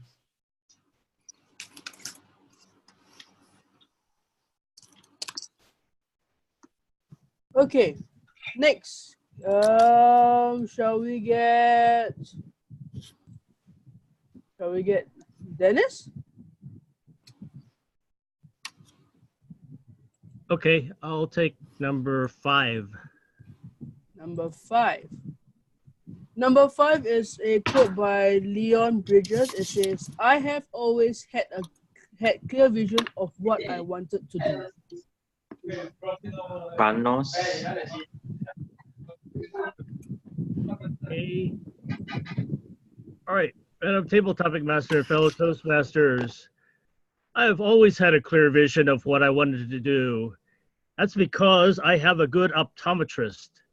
I wear glasses. I've worn glasses for quite some time, and the glasses that I have right now really are the best ones I've had for a really long time, and it allows me to see all kinds of things. It's better than having a bottle and a genie. Instead of rubbing the bottle and having the genie come out and let me know what's going on. All I do is rub my glasses, clean them, put them on, and I can really see what I want to do, and I can get it done because I really can focus on the ideas and thoughts and items out in the world to help me put things together. So that's why I've always had a clear vision. I always make sure that I have a lot of Windex glass cleaner and have a clean rag to make sure that my glasses are clean, so that I have always a clear vision of what I can see and want to do. And so that I have 2020 vision, and that's very fitting for this time of year because we are coming into the year 2020. Back to you, Madam Topic Master. Right, 2020, yep. Hold on. All right, can we have Paul? Paul, are you ready? Yes, I am. All right, table topics, question number? Let's have number 11. Number 11. This is a quote: "A healthy vision of the future is not possible without an accurate knowledge of the past." Past. Okay, thank you, Madam Table Topics Leader, ladies and gentlemen. This quote is very similar to a classic quote by George Santayana, which goes along the lines of, "They who forget their history are condemned to repeat it." And I think in both contexts, what the quotes are trying to say to us is that it's to help us to understand the future, we need to have an accurate knowledge or understanding of the past. And the reason for having that accurate knowledge and understanding of the past is in part to avoid errors that have been made in the past. It's also perhaps to find better ways of doing things, so that perhaps a problem that was dealt with that we are perhaps facing at present, we perhaps look at you might actually look at various solutions. You might start with the past to see whether it's a matter that has been addressed before, either directly or indirectly, and then perhaps you could draw from those lessons rather than, to use another term, rather than reinventing the wheel and starting from the beginning yet again. There might be lessons to be taken from the past that can be used for a particular contemporary situation, either to solve a problem or perhaps ideally to avoid a problem, and to allow us to move forward a little more readily. So that whilst history doesn't necessarily contain all of the lessons we need to learn to develop a healthy vision of the future, history and an understanding of the past gives us at least a starting point, or a point of context at which we can commence the process of either making decisions or resolving problems or other issues. And a failure to understand or appreciate the past does potentially condemn us to repeat it. Thank you, Madam Table Topics Master. All right. Can we have Nikki next? All right, Nikki, are you ready? I guess. Question number 7. 7. It says leadership is the capacity to translate vision into reality. Okay.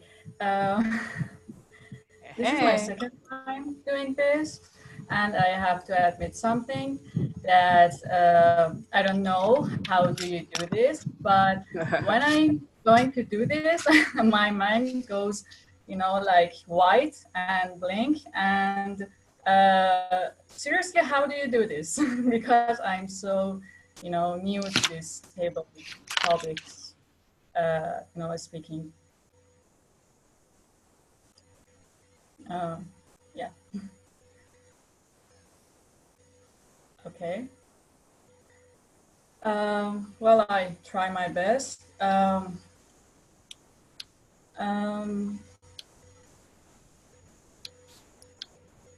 your best to get something.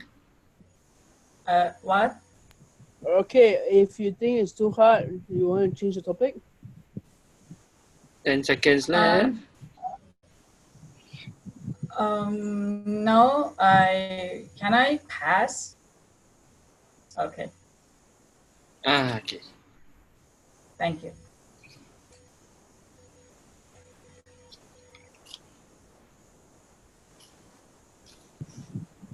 Let's see. Who else can we get?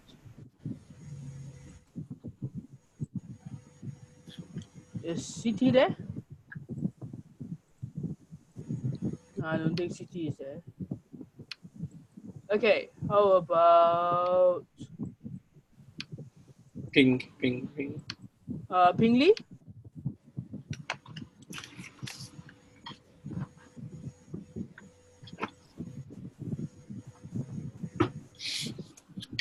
Okay, Ping Lee, we want to try?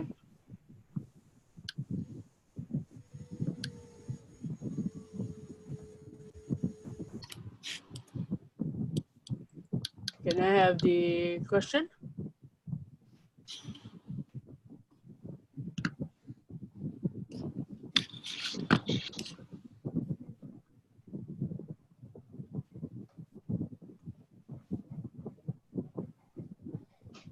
Or can we get another one? She may have been muted when she was trying to tell you.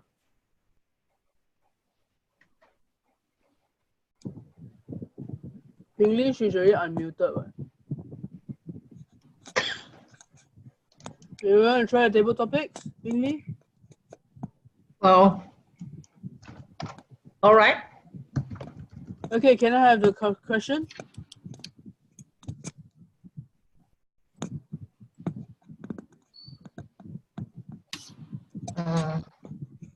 Ready?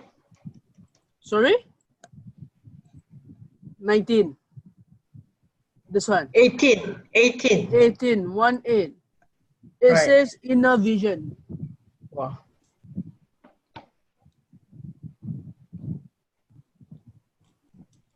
If you're ready. Inner vision. Yes, inner vision.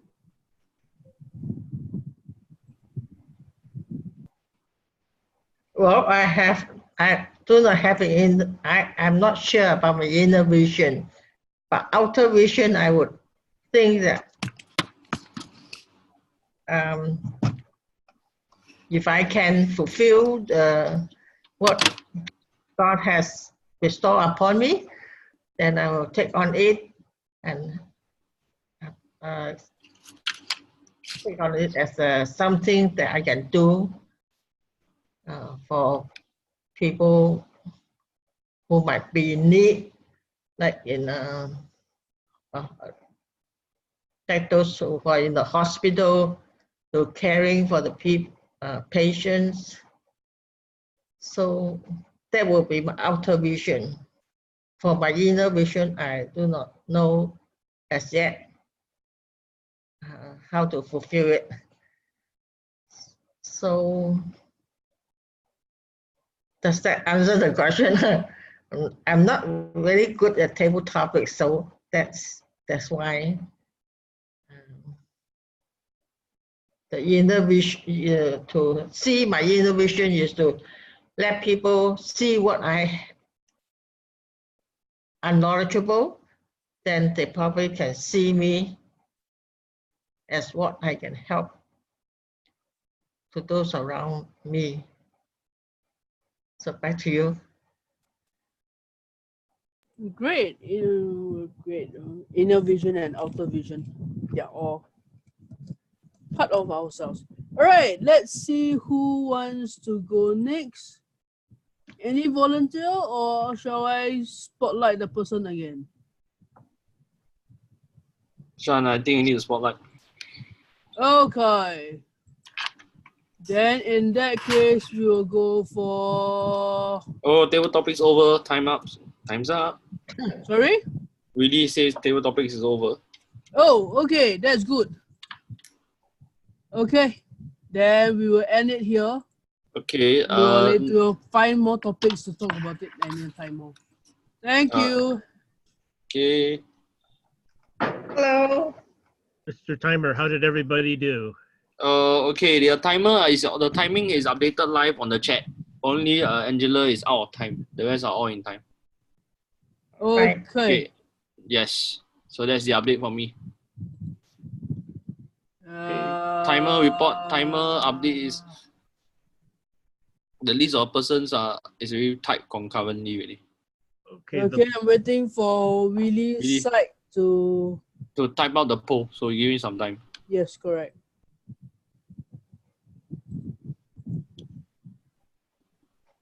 Okay.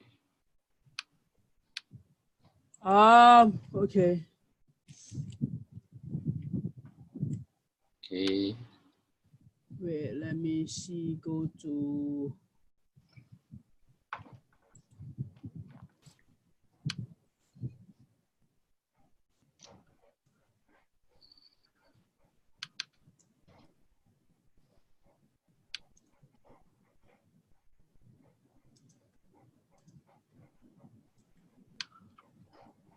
All right, just give us a moment. Okay. Waiting for the. Okay. Okay, good. Wrong name, Leh. Only Angela and Alicia. The rest are all in, right?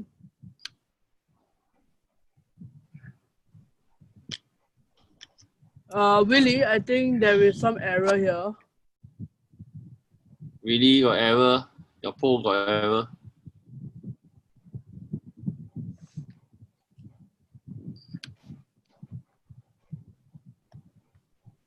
Take a look at the poll again because. We go.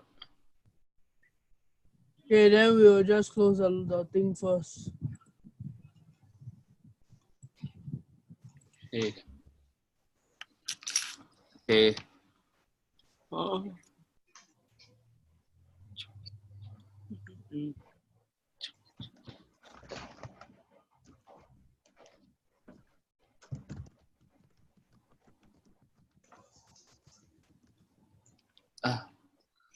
Still the same one, eh? Okay, Still the same. Come here. Okay. Still the same.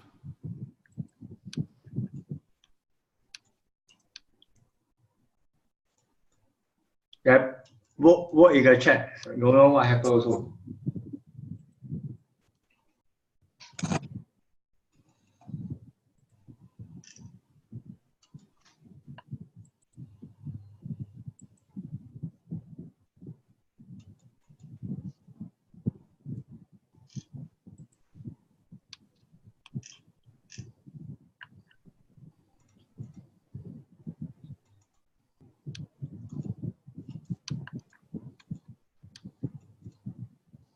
Okay. Okay.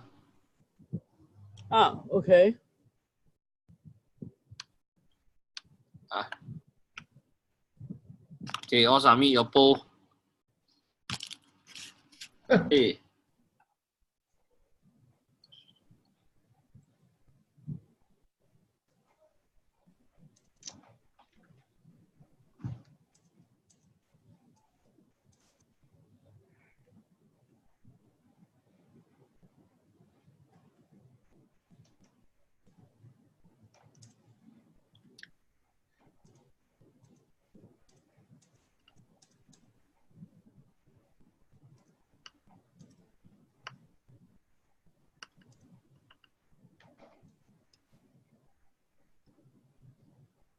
Everybody cast your poll.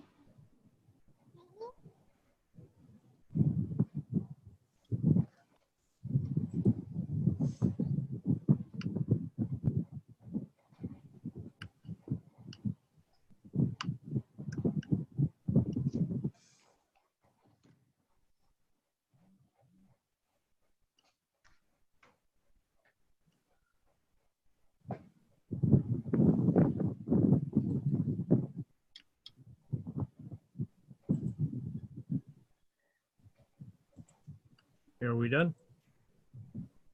Really okay? Oh, if people haven't voted yet. I can't vote, so let's go ahead. Okay. Dennis cannot vote. Sasha also cannot vote. Yep, co-host cannot vote. Okay. I will stop now. Okay.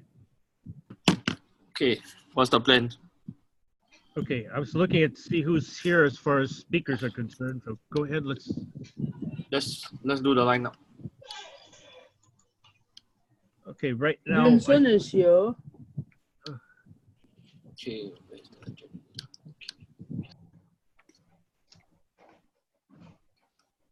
Okay, I see that Patricia is supposed to evaluate Vincent, and it looks like they're both here. I see Paul is supposed to evaluate Julie. It looks like they're here. Our third evaluator is not able to be here yet, so Shan Chan doesn't have an evaluator yet. I heard Angela- you. I heard you. I don't see speaker number 4 here yet. Let's see, Speaker 4 Eric- is in. Speaker 4 is in already. Is he in? Not yet. I don't see him. No, speaker 4 not in. She And came then out again. The Aaron's not here yet to be evaluating Panos. Let's see, Alicia's here, and I see this. Okay, speaker number 6 is here. Speaker number 7. Okay, so it looks like we may be missing. I'm here. Huh? Okay. Okay, I guess we'll just go down the list and we'll take it in order. And if they're not here, we'll skip on to the next one and then we'll come back. So we'll go on to the speaking program. We are recording. Our first evaluator is Patricia, and she'll be evaluating Vincent. So Patricia, you want to let us know what you're going to be looking for? Right. The purpose of this project is for the member to identify his or her primary leadership style or styles. The purpose of this speech is for the member to share some aspect of his or her primary leadership style or discuss leadership styles in general. Good luck. Oh, okay, thank you. And the speech is supposed to be 5 to 7 minutes, Mr. Timer. All right. Okay, so the speaker says... We are using the automated timer from TI, so it will flash the colors as given in reset 5 to 7, Dennis. Yes, 5 to 7.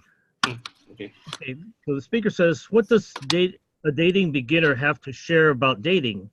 Oh, what? It's a speech on his experience in the rural village in China. Which is it? Why not both? It's a speech about love and respect of the ones with whom we work. The title of the speech is Dating 101. Speaker is Vincent Chu. Vincent Chu, Dating 101. Okay, Vincent. Happy New Year. I've got a present for all of you. My dating advice. My 5 months long dating experience alone probably will not suffice. However, I had learned a lesson on maintaining a relationship before I started dating, and I learned it the hard way. A well-maintained relationship allows everyone involved to go a long way, but a poorly maintained relationship falls apart quickly. We nurture love, and with it, we nurture ourselves. Be it our partner or our team, we take care of the needs of one another. These, I learned it from a breakup. I used to be the acting president of my club as my president left it behind. It all started like any relationship. The whole team was excited about taking care of the club and growing it. But only after 3 months did the team start to fall apart. Some club officers were absent for more than 50% of the meetings. Still, I was hopeful. I can do this. I'll just take up more work until they are free. I had been adding more to my plate as I saw more of the team fall out. A big crisis hit near the end of our 1-year-long term, and we were a few members short for spring membership renewal. A club has to have at least 20 members, or it will be continued. I thought to myself, it is time for the real president to show up and use her charm to attract more members to renew.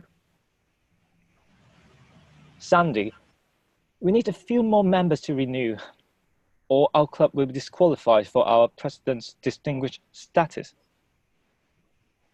She shook it off casually. We don't need it, right? Just leave it to the next cabinet. Only until then did I realize I never knew what each member wanted. I wanted to get president distinguished so the club has something to show our school when we bargain for more support in the future. I saw this as my love for the club and selfishly imposed my goal onto my team. I never asked and never learned what they were really looking for. I failed to give my team the love they needed. A team of 8 dwindled to the treasurer and me, 2 people. We had to assemble the succeeding cabinet to help us promote and secure the status. Yet I had no time for solace as I had to fly to China as an eco-tourism ambassador. And this time, I got a hang of working as a team. I was assigned to a team of 8 again, stationed in a museum.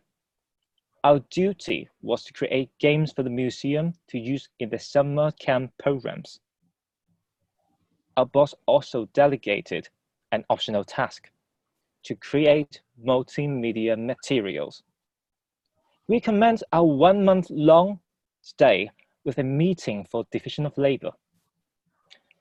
I volunteered to write songs for the museum. We already have so much on our plate. We may not have manpower to spare. Karen expressed her concern and the team agreed. I respected the concerns and focused on creating games. Only 1 week was left, and we were down to the final task. I raised my idea again. Let's write 2 songs for the museum. Karen expressed her disapproval. I'm afraid we don't really have the talent. We agreed to finish the script during our office hours, while in our free time, Miranda, who expressed her interest, worked with me on the songs. Every task was checked off the list, and everyone had a blast.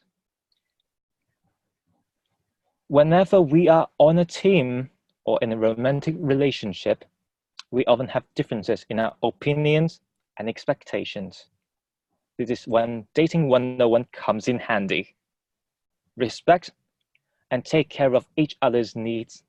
Nurture this love. Back to you, Toastmaster. Thank you. Thank you very much. We all have been on dates, and hopefully we can pick up more information from your presentation. Thank you. All right, our second speaker, let's see, is going to be evaluated by Paul. So, Paul, do you have the information about our second speaker?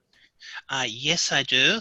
This is going to be a 2-part presentation. It will be a speech of 5 to, as per the program, a speech of 5 to 7 minutes, and a Q&A session of, question and answer section of approximately 13 minutes. The purpose of the project being undertaken by Julie is for members to learn about and practice facilitating a question and answer session. The purpose of this particular speech is for the member to practice delivering an informative speech and running a well-organised question and answer session. The member is responsible for managing time so there is adequate opportunity for both. Thank you, Mr. Toastmaster. Okay, thank you, Paul. Okay, Mr. Timer, did you get that? It looks like it's going to be a 2-part presentation, 5 to 7 minute speech, and then there's 13 minutes of Q&A. Okay, yeah, I see 5, 6, 7 timing.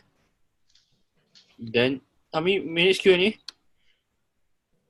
13, In is all it? 20 minutes that it counts. Okay.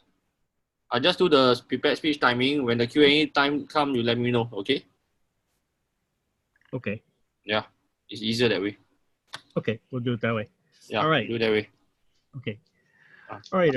Our next speaker is a DTM, Distinguished Toastmaster, and she has one in the traditional way, and then she has one through Pathways. She began Pathways in March of 2017, and she's written a blog about it. And she's finished 8 paths so far. So please help me welcome our next speaker, Julie Curtis, and the title of her speech is New Year 2019. Judy Curtis, your New Year 2019. Go ahead. Thank you. I would like everyone to stay in gallery view so I can see you. And I would like to begin my visionary communication project, question and answer, with questions which I address to you. How many of you had already begin pathway?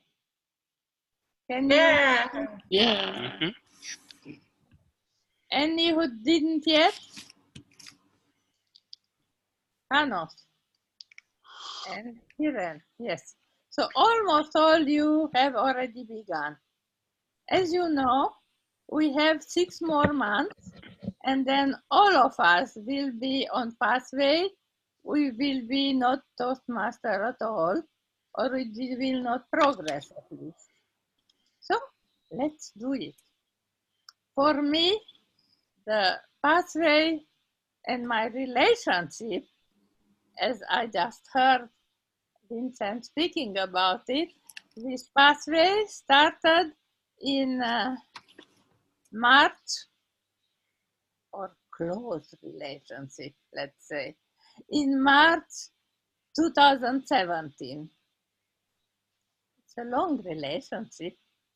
It went up and down, but it is always with a passion and understanding. Whatever happened, I could at least write about it. Last year, a lot happened, and what would be best to tell now that all the things, new things which came last year, month by month by month. I will not speak about 12 things that happened, or sometimes more, but that's the most important. So one of the most important that comes to my mind is the new path about humor. Have you heard about the new path? Yes. I'm enrolled for it. Yes. Engaging humor. I put my name on it and paid for it as soon as I learned in February. And then decided to try to make every speech humorous somehow. Even about humor, or how I got to humor, something about the humor. And I went very fast for the first 3 levels. And then I get to table topics. Level 4, you are supposed to do a table topics from 12 different questions, and all are difficult. How can you make humor when someone dies? How can you make humor when it is raining and you have to hide somewhere? Not easy. So it took me time. But somehow I got through it. And at the end, I was very happy with the project because so many people tried out their hands on humor. and whether they liked it or not, whether they publish books about humor like I did in research and projects in level 1 or not. Of course, a project cannot have all and everything in it, but we all try to be more humorous. So I think it is a path worthwhile trying out. It is about more the audience, in fact. Now the second very important change, which many asked, I didn't. But now I understand why it is important. It was to open the levels. I think you all learned about the levels in Pathway. Let me show you this one.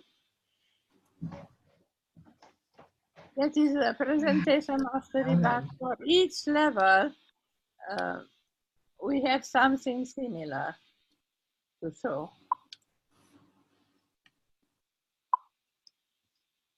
Can you see it? My share?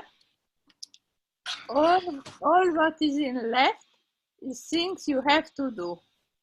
And the others are elective projects.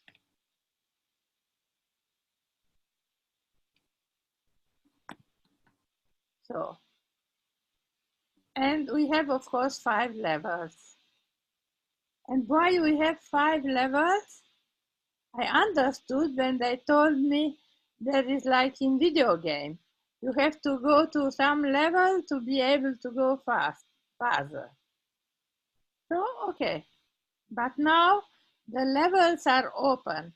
As soon as you get a pass, you have not only access to read and save and print any pass from any project, from any level you want, but you can even speak for it. So if I had a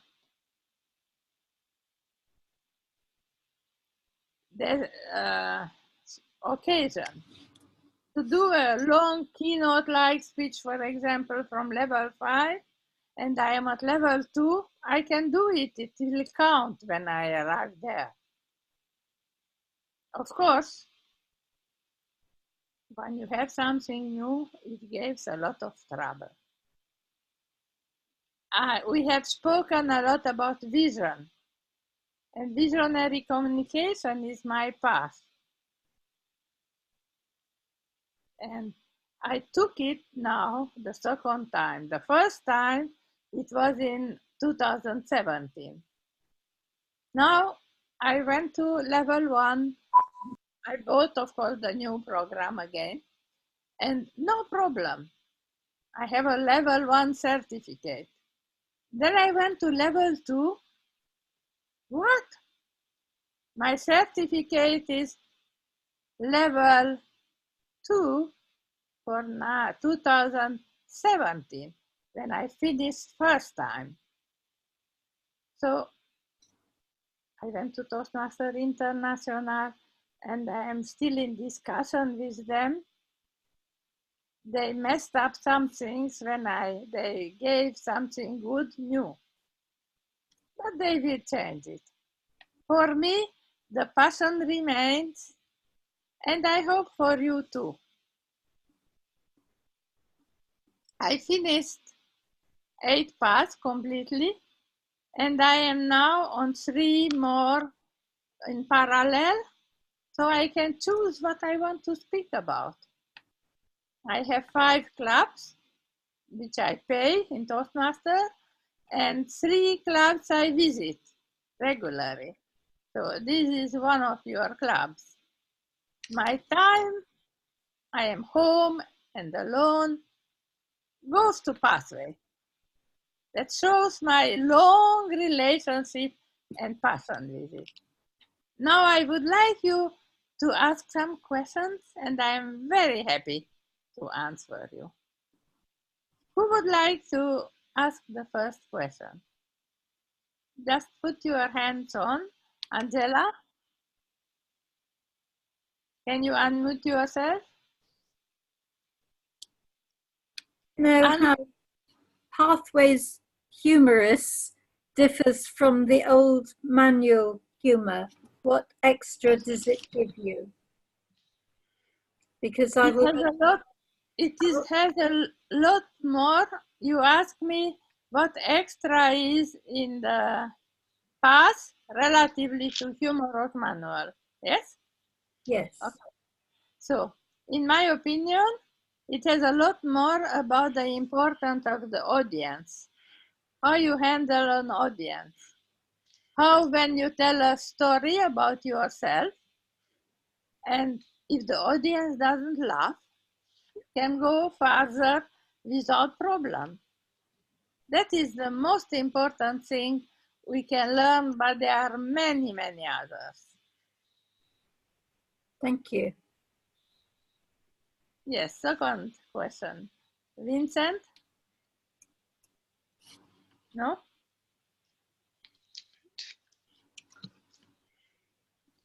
So, I might have a go. Paul. Paul, okay, Julie. As a Toastmaster of long standing, I would ask the question: what benefits do you see to Pathways versus the traditional I suppose the traditional communication and leadership program, which I suppose many of us grew up with? So, I asked the same question to the chief ambassador of District 27 about 2 years ago. She wrote a blog post with funny pictures you can see in my blog, in which he wrote, I think that the traditional program gives you tools. Pathway helps you to learn to use those tools. Okay, thank you.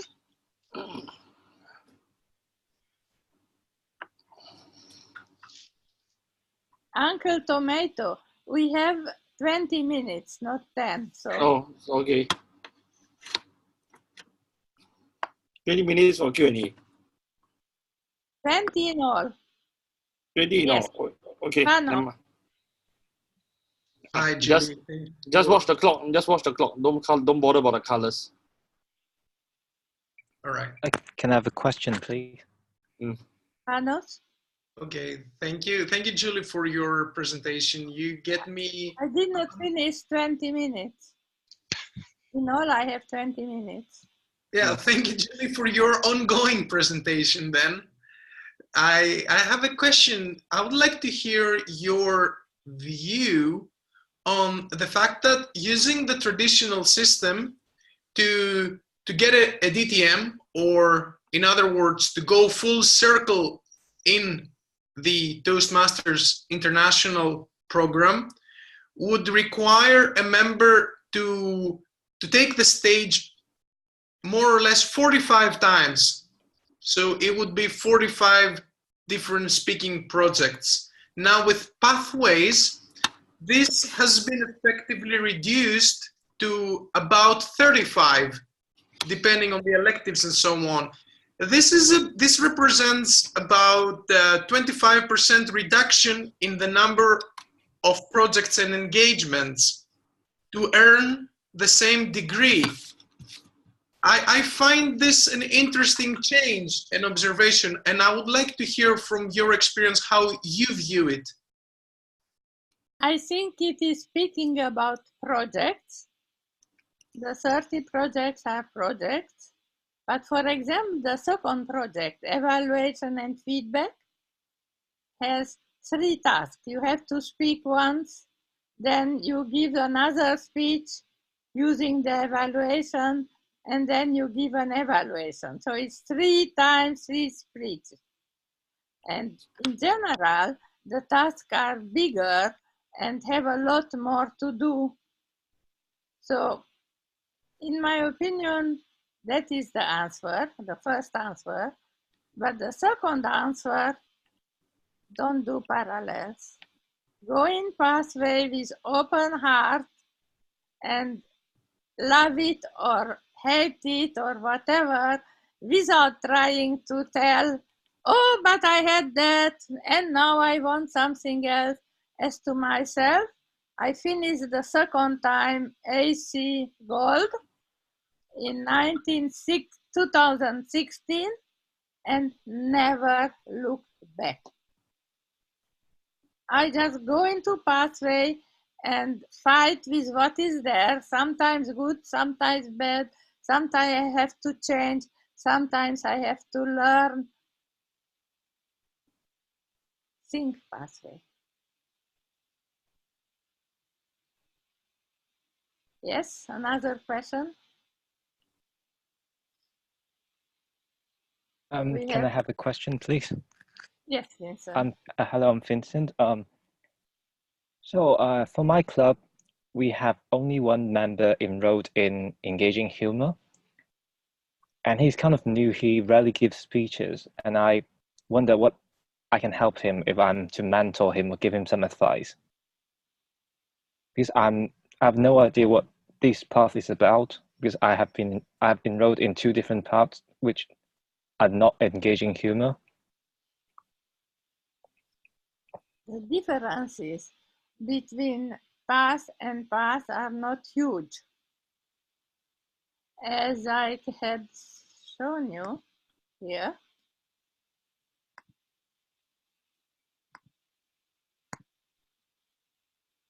only in fact the 3 here and the end are different. The mastering fundamentals are the same. The learning your style differs one or little bit, not so much. All the electives are the same. But the most important you can learn going to the thing which came out last January, just a year ago. It is called the Navigator.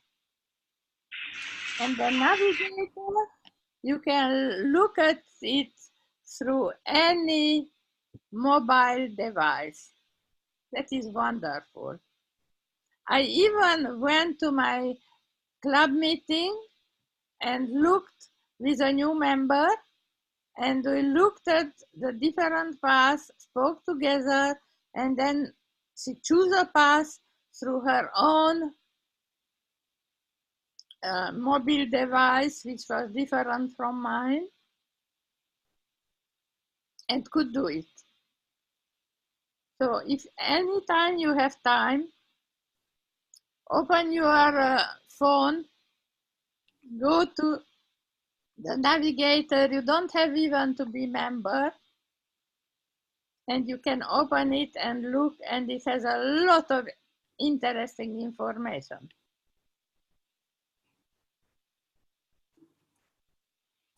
That would be my answer to you. Okay? Thank you. Yes, and someone else?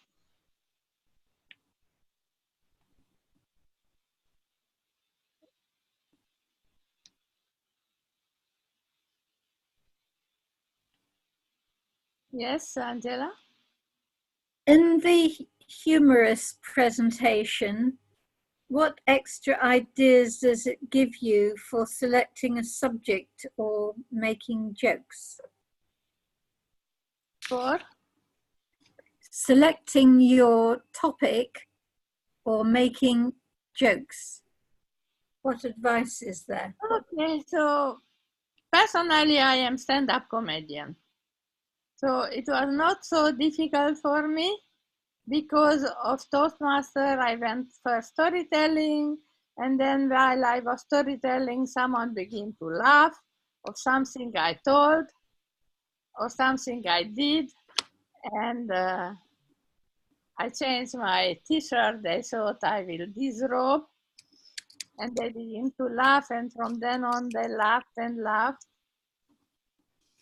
even if I told a very sad subject of people losing jobs and me having to go from America back to France and so on.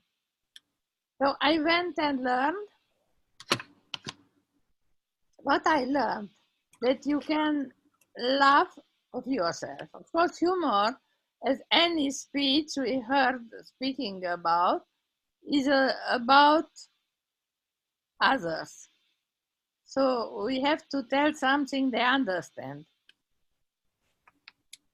But beside how we make them understand, in my opinion, you go deep into yourself. Deeper in ourselves, we are all the same. We all want love, others love, we want respect, we are sad, and so on. So if we go deep, what I told, for example, and it is truth, that the first I joined Toastmaster after my divorce when I was 41, because I was looking for men. And at that time, so many men were, and so few women. And then I had, and I am still looking, at least in Toastmasters. So you can speak of yourself very well, very important, but speak about something that everyone understands. And I also have some books which I showed and give to people. I have not here, which you will find in my blog. And let me show you my blog before I go.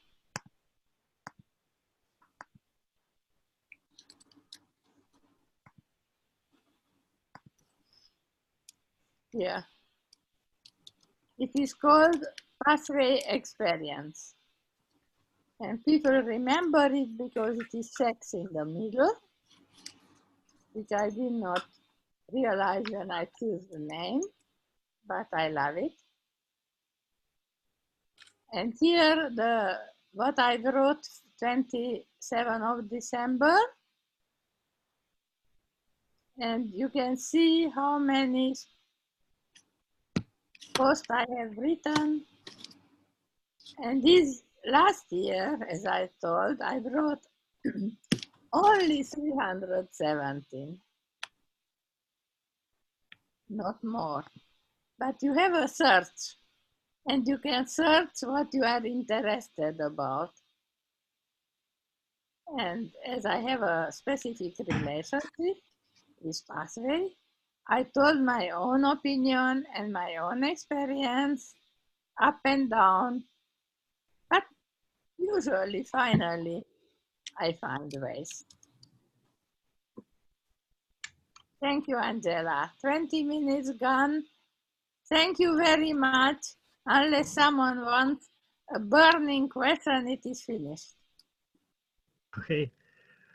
All right, thank you very much, Julie, for giving us more information about pathways, and hoping more of us will get more deeply involved with pathways. Thank you.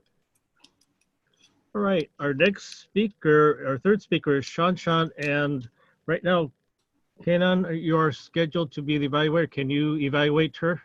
Yeah, definitely. I am there. Can you hear me? Yes. Do you have the information about her presentation? Yeah, she is going to speak from the Prepare to Speak Professionally project, which is for 18 to 22 minutes. This is from the Engaging Humor Level 5 path. I have done that, so I'm very familiar with that. Thank you. Okay, great. Mr. Timer, do you have a way of timing this longer presentation, 18 to 22? 18 to 22. Okay, wait, 18, 20, 22. 18, 20, 22. Wait, I need to modify the timer.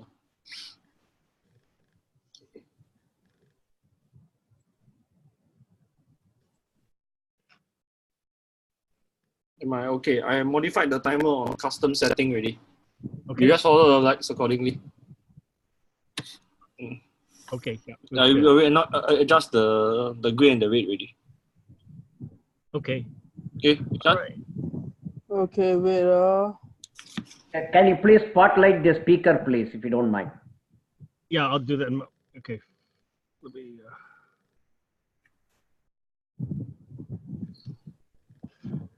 Okay, our next speaker is Shan Shan, and the title of her presentation is Planning Your Holidays for 2020. She says that travel is my passion and profession. Join Toastmasters to conquer the fear of public speaking. Please help me welcome Shan Shan, speaking on planning your holidays for 2020. Okay. Hold on. Okay, if everybody's ready. Now here we go.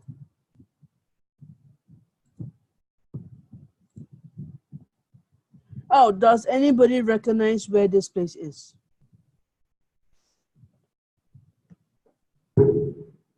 Anyone have any idea where this place is? Is it Liba? Nope. Bali? Angela is right. Which part of Bali? I don't know, but I think I went on. Okay, this would be the Tanalot in Bali. All right, so if let's say, for example, you are in this area and you see this, and you would like to visit this temple, I'm sorry to say you might have to swim across the sea just to get the temple. Because once this red flag is up, you have to swim across the sea. Else, you can just walk across. So, ladies and gentlemen, if this doesn't entice you to start planning for your holidays, I don't know what will start enticing you to start planning for your 2020 holidays. In fact, my speech today is based on the context of the Singaporean context. So for the international audience, do bear with me because we are taking a ways of travel by flight, by cruise, as well as by coach. So for those of you who are living overseas, you might have to switch your mindsets to think in the terms of Singaporean concepts of the travel, the ways of traveling in terms of Singapore. Because when do we travel? We travel during, okay, let's say for example, you have kids. When you have kids before the age of 7, you can travel anytime because there is no school holidays. Your kids are not in the primary school system, secondary school, junior college. This is where Singapore, the school holidays will start coming in. So any kids, you have kids before the age of 7, you can travel anytime. Just take leave from the kindergarten or the preschool. But once you have a child that hits primary 1, 7 years old and above, you might have to only travel during the March school holidays, the June school holidays, the September 1 week school holidays, as well as the December school holidays period. So only this type of time where you can start planning your holidays. Now, the place that are chosen for flight is actually a place that's very familiar to those who watch the World Cup. How many of you have watched the World Cup? Soccer. How many of you are a fan of soccer? Why Korea? By flight, we talk about Croatia. Now, why do I talk about Croatia? Population 4.5 million. The capital is called Zagreb.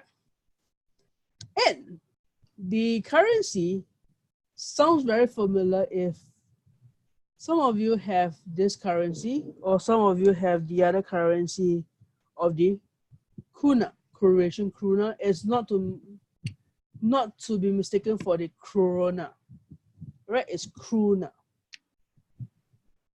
Croatia is actually coastal area. This is one of the seaside coastal area where they have the old palace walls and all that. Dubinik. Now, if you notice that these are all the palace walls and these are the views you see while you are walking on the palace wall. So these are coastal areas, Dubrovnik. And this is one of the areas, if you take international cruise, like the Royal Caribbean, they actually dock there and they'll take you on a short excursion. So those who have traveled on Royal Caribbean international cruise before, you might visit this place as well. Next, this is Split. Split is also another part of Croatia. This is one of the oldest palaces where the ruins of the palace walls are still there. And if you take a look at, this is just the top of the palace wall. Below there, there is actually shops where you can buy souvenirs of your trip. However, do take note when you are taking photos around this area. Especially when you're standing here, and when your pockets, you don't have any zip pockets. Do note while taking photos, because in the blink of an eye, somebody just walked past, your phone, your personal belongings get stolen. Do take note while you are there. And this is not to say that I'm just giving you fear, but this is what actually happened. And this is what I actually witnessed while there as well.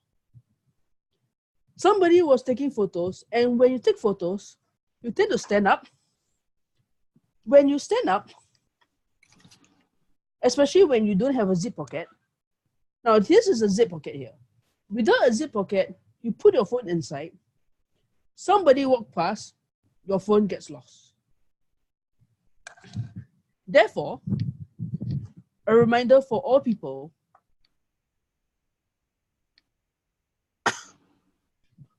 while out and about in any place of travel. Now, let's go to the capital city where you let me know if you can hear this that is playing.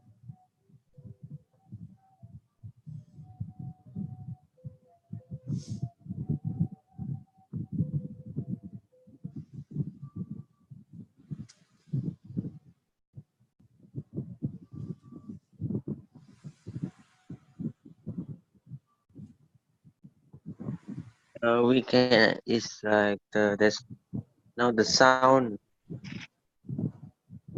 Sorry? The sound cannot be heard.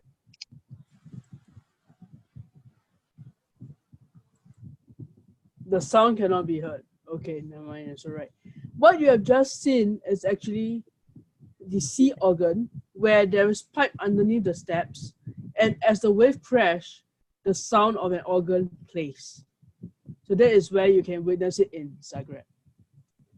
Oh, Now this, okay. yes, this is the Wiwiek National Park, where in terms of the national park, this is one of the top places you can go for the national park. And in fact, this is where it's compared to, now how many of you have heard of the China Jiuzhaigou National Park, the one in Sichuan in China? This is the part of the West. The Europe part versus the China part, this will be the comparison.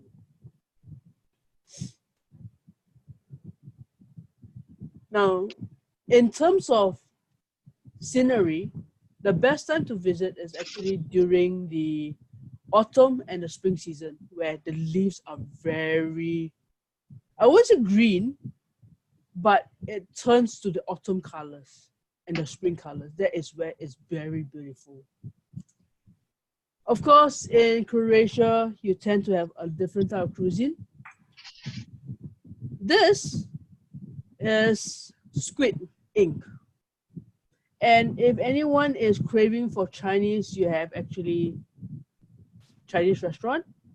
Else, it will be mostly soup, raw vegetables, and the main course, as well as dessert. So this is how the cuisine goes in Croatia.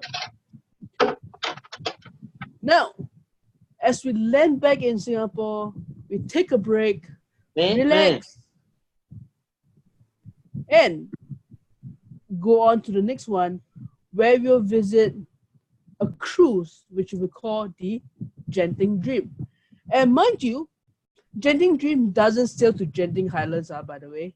Many people have this misconception that it sails to Genting Highlands. The name is called Genting Dream. Passenger capacity is about 3,352. It has about 19 decks, 18 decks, and it's launched in 2016. So it's a very, pretty new ship as well. What are the activities you can do? This room is the interior stateroom. You have, of course, the ocean view, balcony, and the suite room. Some of the suite rooms, they have their own personal jacuzzi and a baby grand piano inside as well. Some of the activities or cuisine you can see is mostly Chinese, Western, buffet style. And this is what you can get while you're hungry after hours, 24 hours restaurant for you to enjoy your supper as well. Now, here, water slides. And for those who would like to attempt a rope course on board the Genting Dream, you see my mouse here? This is a tiny flying fox as well. You can attempt a flying fox while on board a cruise. And here, this is where you stand at the edge of the sea. You stand any further, you drop into the sea already. So this is where you stand, looking out to the wide open seas. Right, so this spot here, any further, I would say you have to swim back to Singapore already. Now, let me see. Anybody following me so far? Great. So what are the things that we covered so far? We have covered by flight. We have covered by cruise. And now, let's cover coach. Because in Singapore, many people likes to travel by coach because now, how many of you have ever been to the casinos in Singapore? For the Singaporeans as well as the foreign crowds, how many of you have been to the casinos in Singapore? For Singaporeans to enter the casino in Sentosa as well as Marina Bay, we need to give an upfront payment of $100 first in order to go into the casino in Singapore. That is for Singaporeans. However, sorry? No, it's just about the casino. I'm just like you were saying something about the casino. Yes, for Singaporeans, they need to pay about $100 to enter because I haven't been to the casino yet, so I don't know. Singaporeans for Singapore casinos, not overseas. Thus, many Singaporeans like to visit the first destination, Genting Highlands. So by coach, we have about a lot more destinations. You can have Genting Highlands, you can have KL, Kuala Lumpur, Malacca, Cameroon, Desaru. You can even have Ipoh, Penang. Although Penang takes about 10 hours, Ipoh about 9 hours. So these are the ones that are shorter traveling time by estimation, and it's also less traveling time because it depends on the traffic ultimately as well as the immigration clearance. And during school holidays, timing will be much more higher. So do take note about that. Now, this is the route up to Genting Highland. As you can see, it's quite foggy and the weather there is very cooling. At night, it's about almost about 17, 18 degrees on our hill. So this is Genting Highlands. Now, First World Hotel has about 7,351 rooms.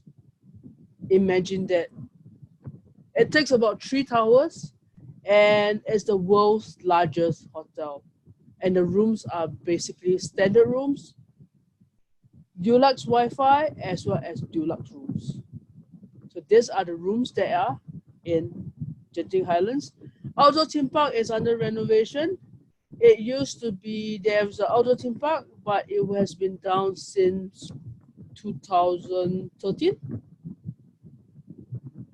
Though there is an indoor theme park called Skytropolis, as well as a shopping avenue called the Sky Avenue and the Genting Premium Outlet. Where am I going now is the cuisine that you can find. Now I know that I'm making everyone hungry. So you have some noodles, you have some rice, you have some dumpling soups, as well as fried chicken, my favorite. All right, now, this one here, or the top 2, are actually the must-have in Genting, which we go the dim sum breakfast. So sometimes when I'm in there, I will head up to the dim sum breakfast, trying to get more out of my buck, actually. So most of the dim sum breakfast, as well as the local cuisine you can find at the food court. This is the dessert that you will find in, very popular in Singapore as well as in Malaysia, the cendol dessert. So different ways of eating, different ways of getting the cuisine up. Things to do in Genting Highlands aside from eating, shopping, bowling, watching a movie, karaoke, is my favorite thing to do. Go to the top of the mountains, sit outside the Starbucks, get a mug of hot chocolate, sit outside in the wind, and just sip the hot chocolate. Imagine you're feeling the breeze of the wind, and you're sipping your hot chocolate. Ah, that is the life. That is what I do whenever I'm up in Genting. And it makes me think of my trip. All right, never mind. I'll plan one next time. Looking forward to planning it again. Now, these are the things that you can do in Genting, aside from eating, aside from watching a movie, aside from karaoke, bowling, shopping, eating, shopping, is to visit the temple at the mid of the hill, as well as to take the cable car up and down. The cable car will bring you to the temple. It will also bring you to the Genting Premium Outlet as well.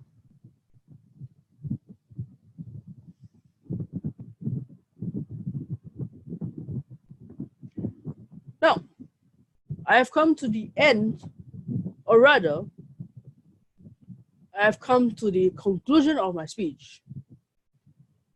What are the things that is covered in this speech today is the ways of travel.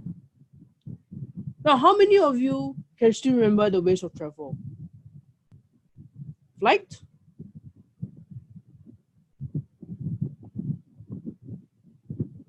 cruise, as well as by coach. No, there are many ways of traveling by flight. There are many destinations to cover. The world is your oyster. Up and down, you can travel as many places as you can. As for me, there was one time in a year, I actually traveled to Korea almost every month in 1 year. Due to part of my job. Every month I was in Korea. January, February, March, April, May, June, July. Practically every month I was there. I covered spring, summer, autumn, winter. So traveling is up to you where you want to travel as well. Cruise. You can have the choice of world travel cruise or just simply from point to point. Some of them, they have a lot of cruise to travel to, as well as very many destinations. Princess Cruise actually has 111 days of cruise. So anybody want to attempt that, you let me know how it feels like. 111 days, mind you. Lastly, we covered coach. And coach, there's also a lot of traveling. You travel to KL, you can travel to Genting Highlands, Cameron Highlands. You can even travel up to Ipoh, Penang, Terengganu. A lot of places you can travel up to, even all the way to Thailand as well. And I hope I get your travel itch started, because I will end the speech today with the following quote. Traveling, it leaves you speechless. It leaves you speechless, then it turns you into a storyteller. This quote is by Ibn Battuta. Thank you. Back to you, tabletop Toastmasters of the Evening, Dennis. Thank you very much, Shan. All that food is making me hungry. It really looks. Thank you. Okay, let's see. We'll move on to our next speaker. Angela, I believe you are the evaluator for our next speaker. Do you have the information about the speech?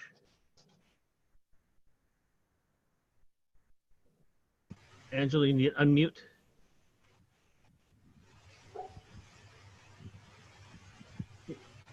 Are you ready to evaluate speaker number 4, Angela? Yes. The speech is the demonstration speech. And the speaker must speak without notes and demonstrate a product or a service to the audience. And the time, I believe, is 5 to 7 minutes. And Yes. It's from one of the old manuals.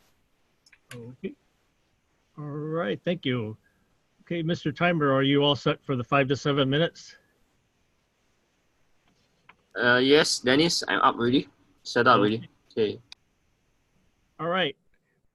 Our speaker number 4 is a vigilant and dynamic communicator who is president of the Toastmasters Club. She likes to learn and reach new heights, and Toastmaster Online is it's one such effort for her. Speech title is, Where Did All My Money Go? Please help me welcome Najihah. Please help her. Where did all my money go? Najihah.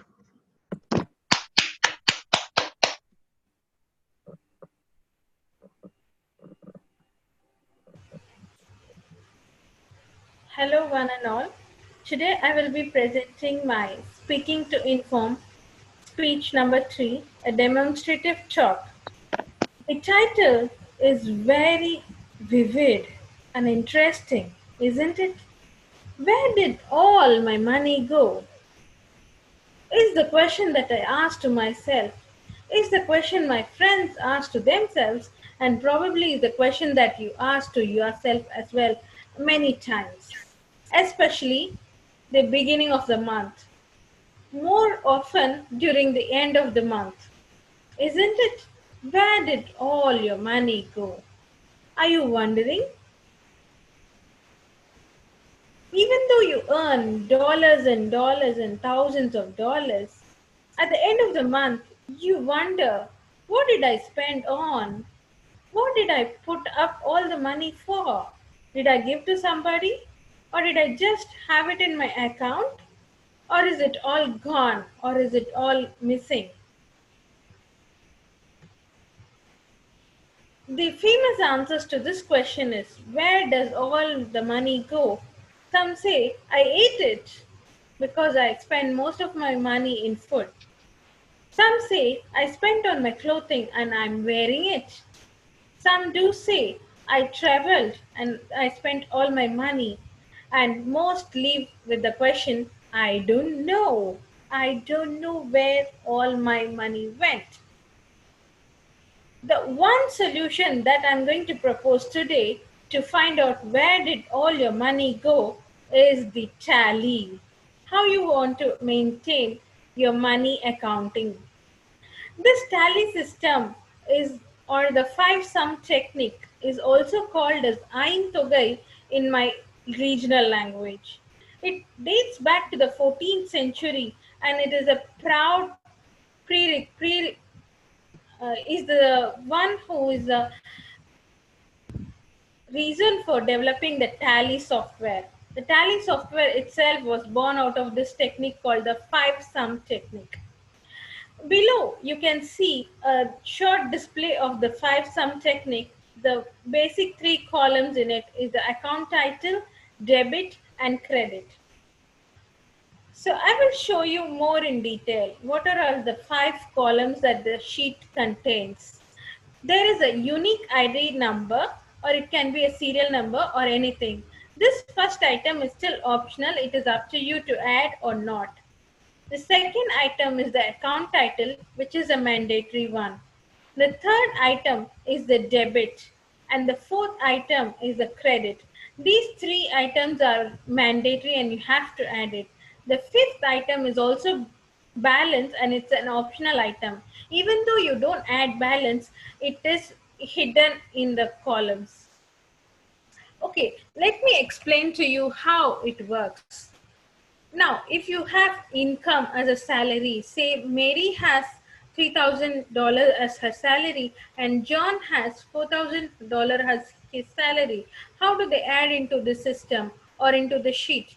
They put it in the credit column, their salaries, and the account title says where did the income come from. It could be any other source of income as well, like your shares or any investment that you have done which is paying you off. You can put all those things as a credit, and you put an appropriate title and a unique ID if possible. Now, how do I add my expenditures? I can add my expenditure using a unique title as well, and it has to be added as a column of debit. Say my house rent is $1,000, that needs to be added as a debit. The grocery, I spent $200, then I put up as $200. You can add as many as rows you want. You can add your everyday expenses, like the tasty you bought for $2, the food you bought for $5. You can add every single item, and you can be as detailed as you want. This sheet is customizable, and it can go as much detail as you want. This is the basic things that you must have for the sheet to be explanatory. Now, the most important item is the sum to tally. Why did we add the sheet? We wanted to know where did all my money go, isn't it?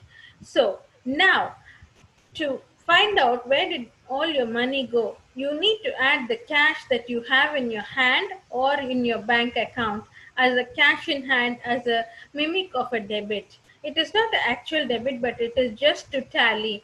So you just add the fifth row called the cash in hand as the balance, which is the 5,800, and you total up everything together in the debit column, and you total up everything together in the credit column. You should see the same number, 7,000. So the income equal to the expenditure plus the savings or the cash in hand. So your tally has occurred here.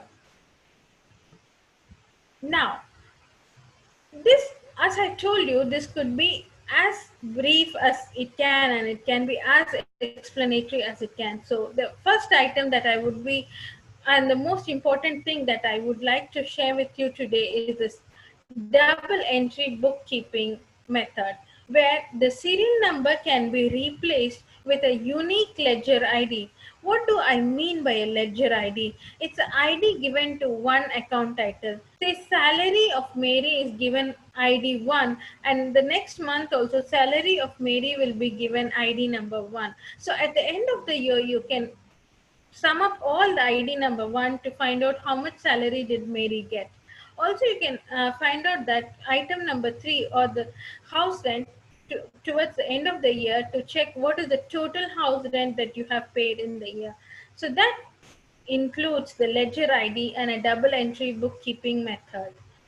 You can, if you are more interested, you can go and check about the tally and the trial balance method in Google.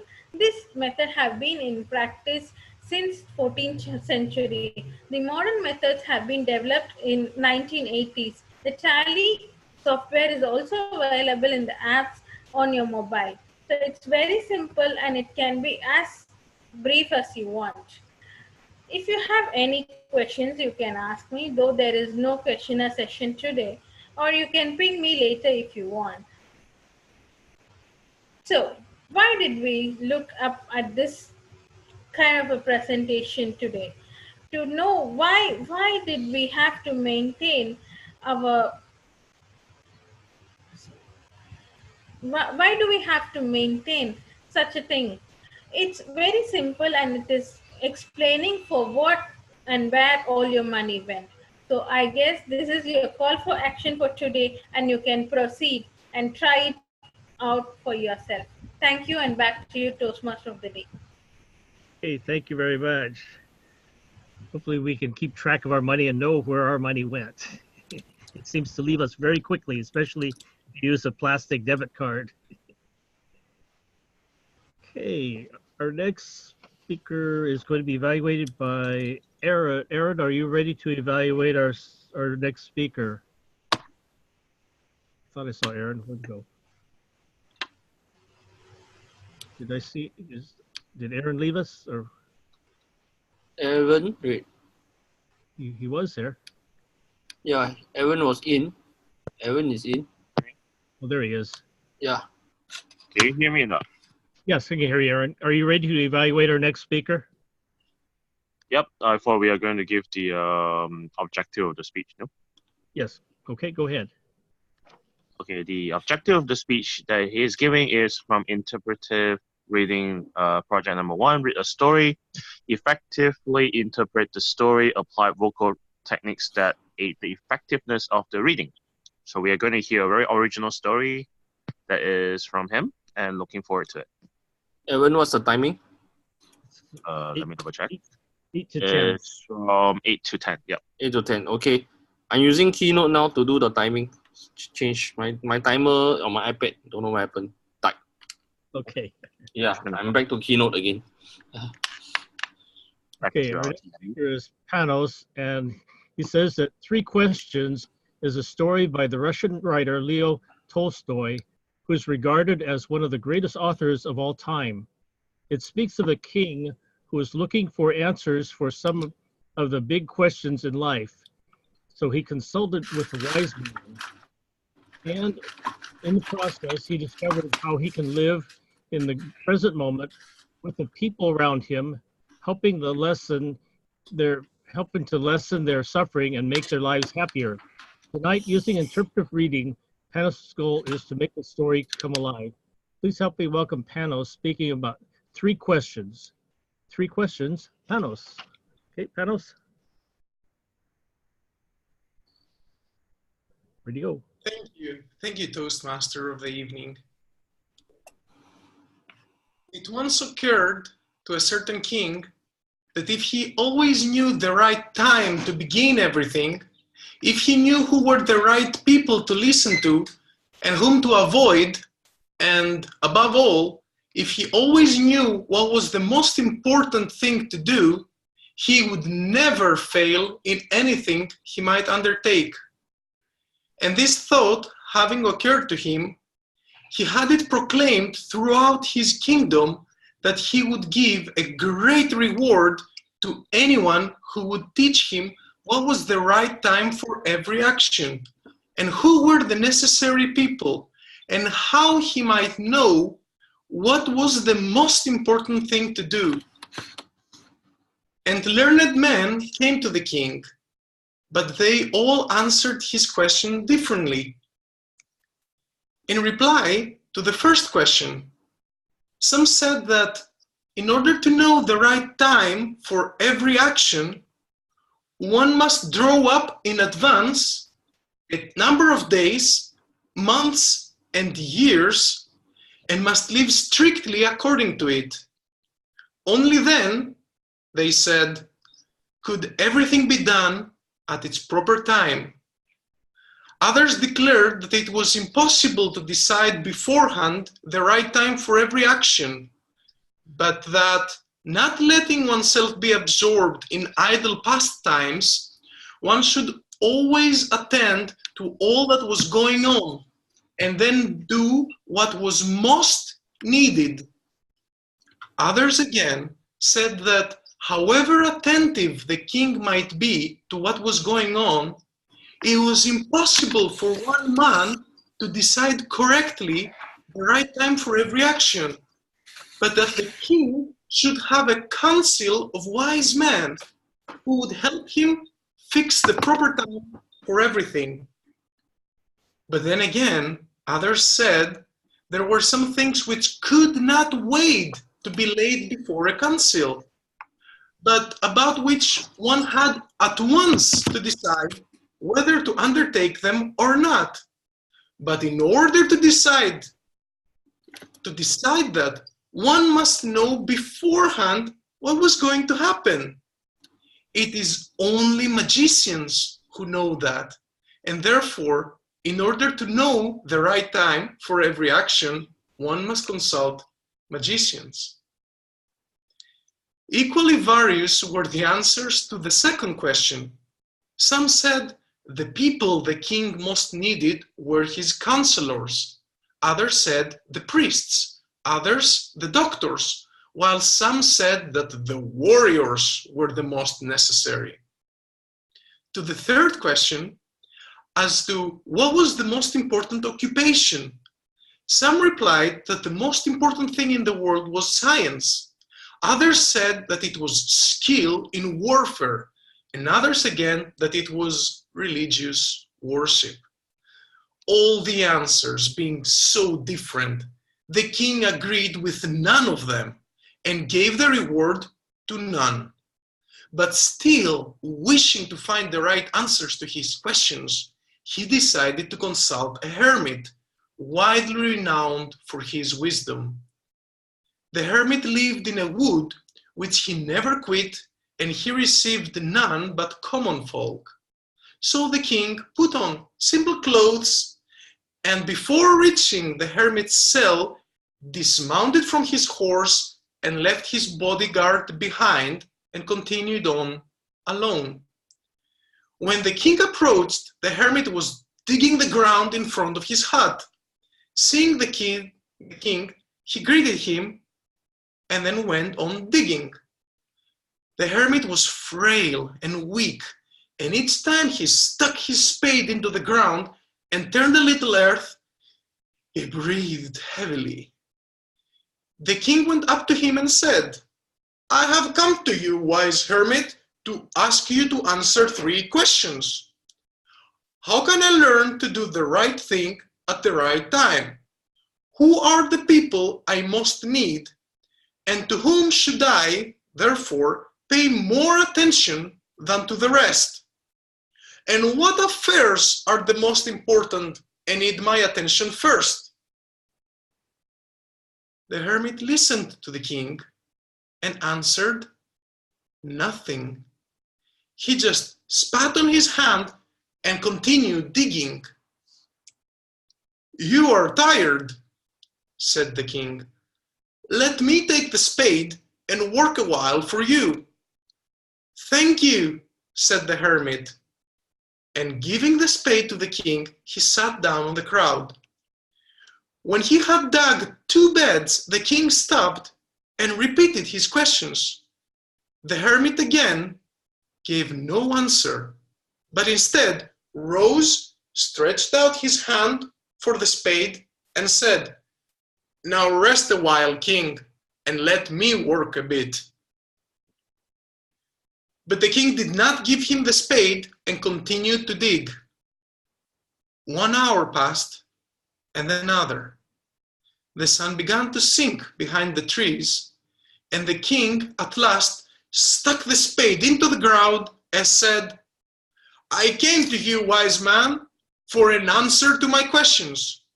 If you can give me none, tell me so, and I shall return home." "Here comes someone running," said the hermit. let's see who this is. The king turned around and saw a bearded man come running out of the wood. The man held his hands pressed against his stomach, and blood was flowing from under them. When he reached the king, he fell fainting on the ground, moaning feebly. The king and the hermit unfastened the man's clothing. There was a large wound on his stomach. The king washed it the best he could and bandaged it with his handkerchief and a towel that the hermit had. But the blood would not stop flowing, and the king again and again removed the bandage soaked with warm blood and washed and rebandaged the wound. When at last the blood stopped flowing, the man revived and asked for something to drink. The king brought fresh water and gave it to him. Meanwhile, the sun had set and it had become cool. So the king, with the hermit's help, carried the wounded man into the hut and laid him on the bed. Lying on the bed, the man closed his eyes and was quiet. But the king was also tired, so he fell asleep. The king woke up with surprise when he saw the other man in the morning saying, "Forgive me," in a weak voice. "I do not know you and have nothing to forgive you for," said the king. "You do not know me, but I know you. I am an enemy of yours who swore to revenge himself on you because you executed my brother and seized his property. I knew you had gone alone to see the hermit, and I resolved to kill you on the way back. But the day passed and you did not return. So I came out from my ambush to find you, and then my bodyguard saw you, recognized me, and wounded me on my stomach. I escaped from him, but should have bled to death if you hadn't dressed my wound. I wished to kill you, but you have saved my life. Now, if I live, and if you wish it, I will serve you as your most faithful slave." The king was very glad to have made peace with his enemy and to have gained him for a friend. And not only did he forgive him, but said he would send his servants and his own doctor to attend him, and promised to restore his property. Having taken leave of the wounded man, the king went out into the porch and looked around for the hermit. Before going away, he wished once more to beg an answer to the questions he had put. The king approached the hermit and said, "For the last time, I pray you to answer my questions, wise man." "You have already been answered," said the hermit.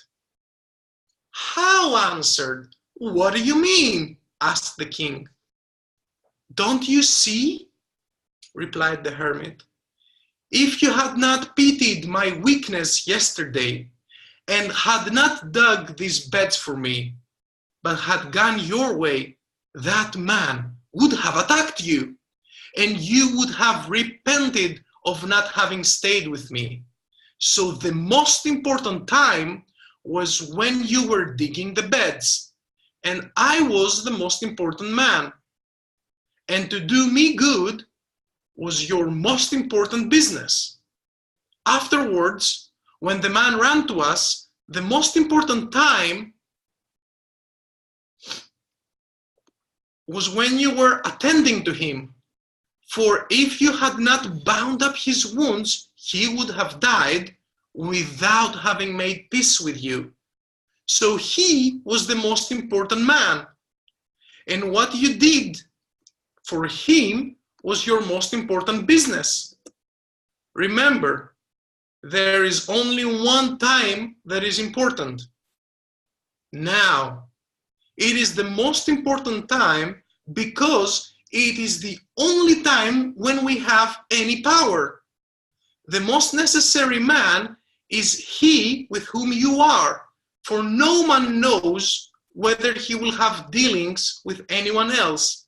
And the most important affair is to do him good, because for that purpose alone was man sent into this life. Back to you, Toastmaster of the evening. Thank you very much. Great story. Great message. Okay. See, our next speaker is going to be evaluated. Let's see. Our next speaker is going to be evaluated by Alicia. Alicia, do you have the information to evaluate our next speaker? Okay. You're muted. Sorry, can you hear me? Yes. Okay. The project objectives is to understand the structure of an effective speech and to interpret and present a famous speech. Time taken will be 8 to 10 minutes. Good luck to you, Hidran. Back to you, Toastmaster of the day. Okay, thank you, Alicia. All right, our next speaker is going to be giving a presentation by someone who is actually pretty famous. I'm not sure if all of us know who it is, but the person is the Chief Operating Officer for Facebook. The title of the speech is Oratorical Speech. Sheryl Sandberg is giving an inspirational speech at Harvard Business School. So the presentation is going to be an oratorical speech by Sheryl Sandberg while she was at Harvard Business School. Please help me welcome Hiran. Go ahead. Hi, just get going. Are you able to see my screen? Yes. Yeah. All right, and it is clear presentation view, right? Just trying to organize things a bit, so I'm just checking with the fellow Toastmasters. All right, so good evening, good morning, good afternoon, wherever you are. Just a quick introduction on what I'm going to present. So as you can read from the title, it is the speech from Sheryl Sandberg. And when I was trying to prepare an oratorical speech, you know, one of the objectives that we always think of is that, you know, great orators are great political leaders. And, you know, my bent and someone who I always respect is Lee Kuan Yew. And I thought, you know, why not his speech? And then couldn't find anyone. So immediate would be to go to Mahatma Gandhi, Nelson Mandela, Barack Obama. And then I said, it's New Year, so why not try something different? Why not, you know, look at, you know, why look at speeches which are dated? And that's where I came across this famous speech from Sheryl Sandberg, who is a great inspiration to me as well. And as you rightly introduced, she is the second in command after Mark Zuckerberg in Facebook, and absolutely an inspiring leader. So this is the speech which was given by her to the graduates at the Harvard Business School. Very, very famous, and there are a lot of videos, and this became a great headlines in the news press in US and across the world. So this is the speech which I would like to present today. So here it is, Sheryl Sandberg. Only difference is you were going to hear a male voice, but I will hope that I keep the intensity alive. It's an honor for me to be here today to address the Harvard Business School's distinguished faculty, proud parents, patient guests, and most importantly, the class graduating today. When Dean Noria asked me to speak here today, I thought, come talk to a group of people way younger, cooler than I am. I can do that. I do that every day at Facebook. I like being surrounded by young people, except when they come and say to me, what is it like being in college without the internet? Or worse, hey Sheryl, can you come here? We need to see what old people think of this feature that we are building on Facebook. That annoys me a bit. And that is where we would like to see the difference that I bring in. It wasn't really long ago when I was sitting in your chairs, but the world has changed an awful lot from then to now. My section, which was section B, tried to have Harvard Business School's first online class. We had to use an AOL chat room, and that too with a dial-up service. Well, if you don't know what a dial-up service is, when you're walking back or when you're driving back, ask your parents what a dial-up service is, and that's your assignment when you go back home today. We had to pass out a lot of list of screen names because it was unthinkable to put real names on the internet. And it never worked. It kept crashing. The worst was when we were set up with the 90s people to communicate, nothing was online. But for a brief moment, we glimpsed the future where technology would power who we are, who do we connect with, being with our real colleagues, our real family, or our real friends. As you start your post-Harvard Business School career, look for opportunities, look for growth, look where you create impact, look for mission. Move sideways, move down, move on, move off. Build your skills, not your resume. Evaluate what you can do and not the title they are going to give you. Do real work, take sales quota, take a line role, take an ops job. Don't plan too much. Don't expect a direct client.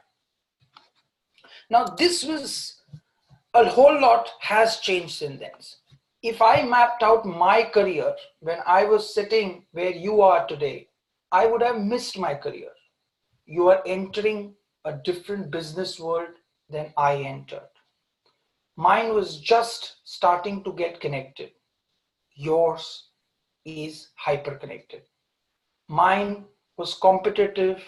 Yours is even more competitive. Mine moved quickly. Your moves even more quickly. As traditional structures break down, leadership has to evolve as well. From a hierarchical structure, we will move to shared responsibility. I say that again, shared responsibility. From command and control to listening and guiding. You're being trained by this great institution, not just to be a part of the trends, but to lead the trends. As you lead in this new world, you will not be able to rely on who you are, what degrees you hold, but you'll have to rely on what you know. Your strength will not come from place or boxes in some org chart, but from building trust and earning respect.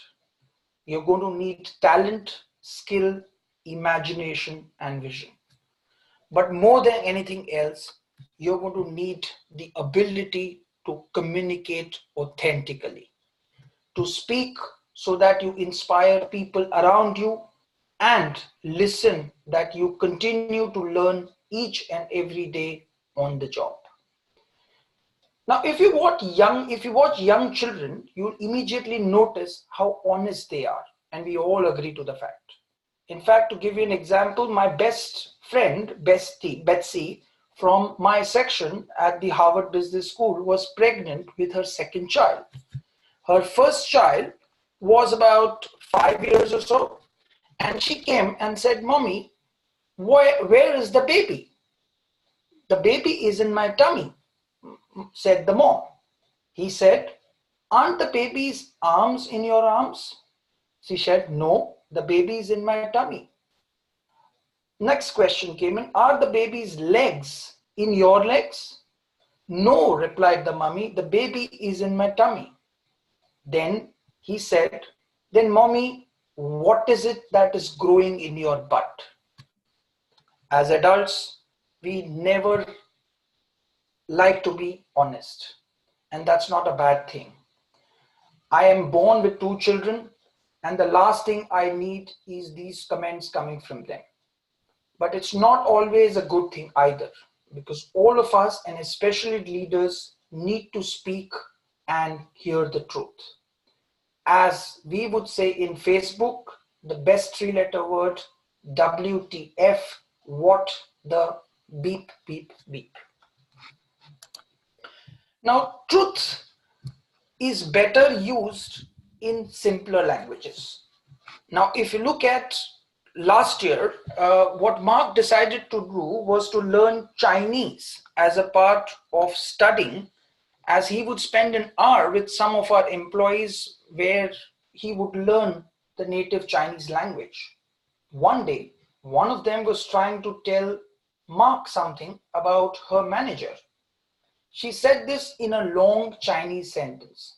And he said, simpler, please. And then again, she tried to explain and said, no, I still don't understand. Simpler, please. And so on and on. Finally, in sheer exaggeration, she burst out saying, my manager is bad. Simple and clear, and very important for him to know this. As you graduate today, ask yourself, how will you lead? Will you use simple and clear language? Will you speak with honesty? When you get honesty back, will you react with anger or with gratitude? Motivation comes from working on things we care about, but it also comes from working with people we care about.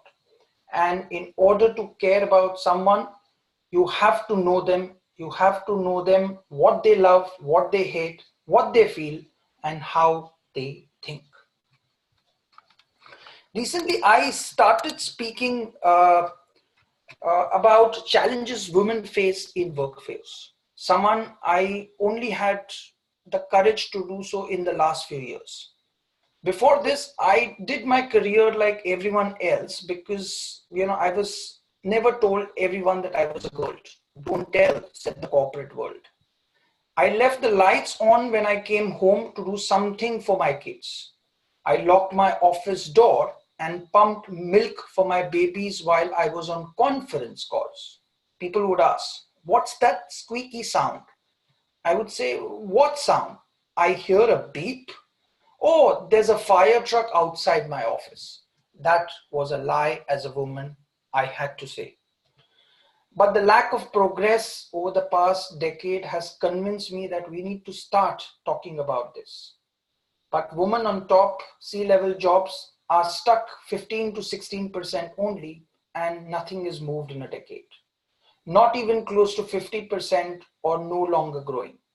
We need to acknowledge openly that gender remains an issue at the highest level of leadership. The promise of equality and equality will continue talking about this all the time. As you grow in, there's a simple message: keep in touch via Facebook. It's critical for future success. And since we are public now, you better start using Facebook. Thank you very much. Back to you, Toastmasters. Thank you very much. That was really a very inspiring presentation. Okay, we have one more speaker. And looks like Panos is doing double duty. Are you ready to evaluate our next speaker, Panos? Okay, do you have the information? I was born ready, Toastmaster of the evening. Okay. Our next speaker, and I hope I'm getting his name right, Peter Ng, or NG, will be giving us a speech tonight from a project from the Speaking to Inform manual, which is part of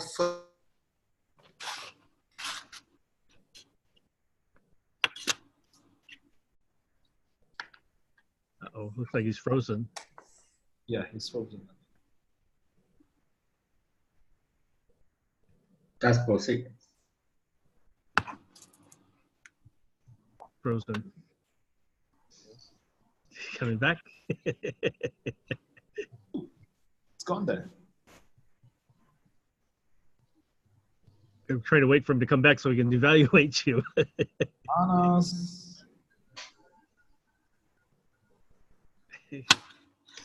Lose the link. I think it's frozen. I hope he's listening. Can't tell. So Toastmaster Day, what shall we do? Shall we begin or shall we wait? Yeah, I think we need to begin because we're running along. So I'll go ahead and introduce you, Peter, and we'll go ahead and get started. Okay. Okay, our next speaker is the title of his speech is Stage, Sight, Sound for Video Speech. Speaker is Peter Ng, and the title of his speech is Stage, Sight, Sound for Video Speech. Take away, Peter. Thank you. Thank you, Dennis. Is my sound sounding echoey? Okay, good. Everybody can hear me. This time has started. Now, for those of you back at home watching this, and you have started your Toastmasters journey and won a few of these ribbons, well, I hope they still give out ribbons. Since we're online club, we may not be receiving ribbons anymore. We're probably getting badges. Now, this is exactly what I'm trying to tell you. You know, audio is one of the first and most important thing in our speech. If it's echoey, if there's static, if there's so much disturbance, I don't think all of you can pay attention that long to whatever I'm about to say next.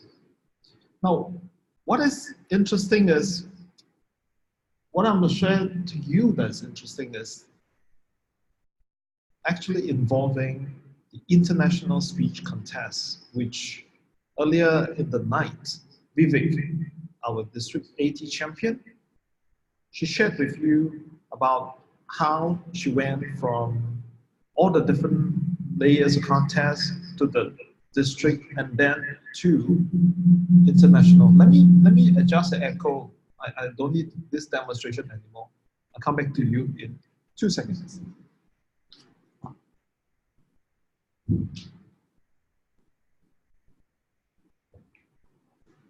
This is better? Good. Right, I need the control of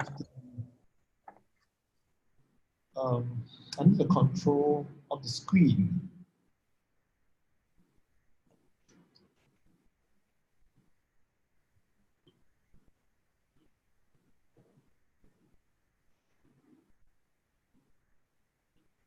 The control screen for,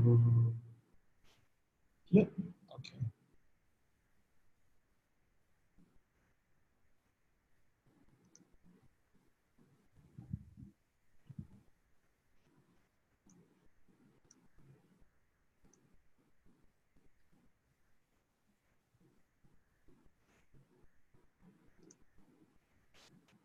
Now this whole project's evolved from late last year, third quarter last year, where headquarters submitted to us the challenges that our speakers face, especially in Region 13.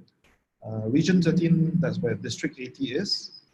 I know we're online club, we belong to District U, but in Singapore, District 80 is Singapore. In Region 13, a number of our countries, speakers were not elected to go to the next stage. Let me just turn off the volume for this. It's gonna be very echoey.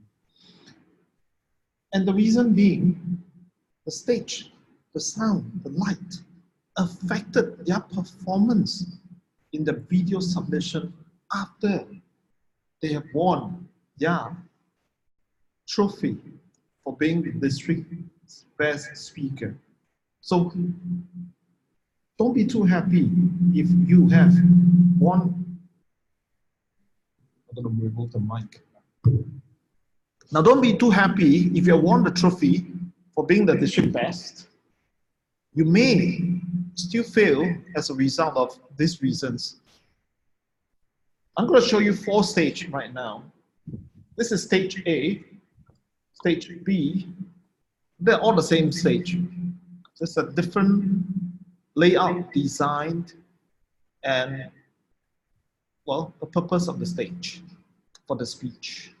Tell me, after you've seen A, B, C, and D,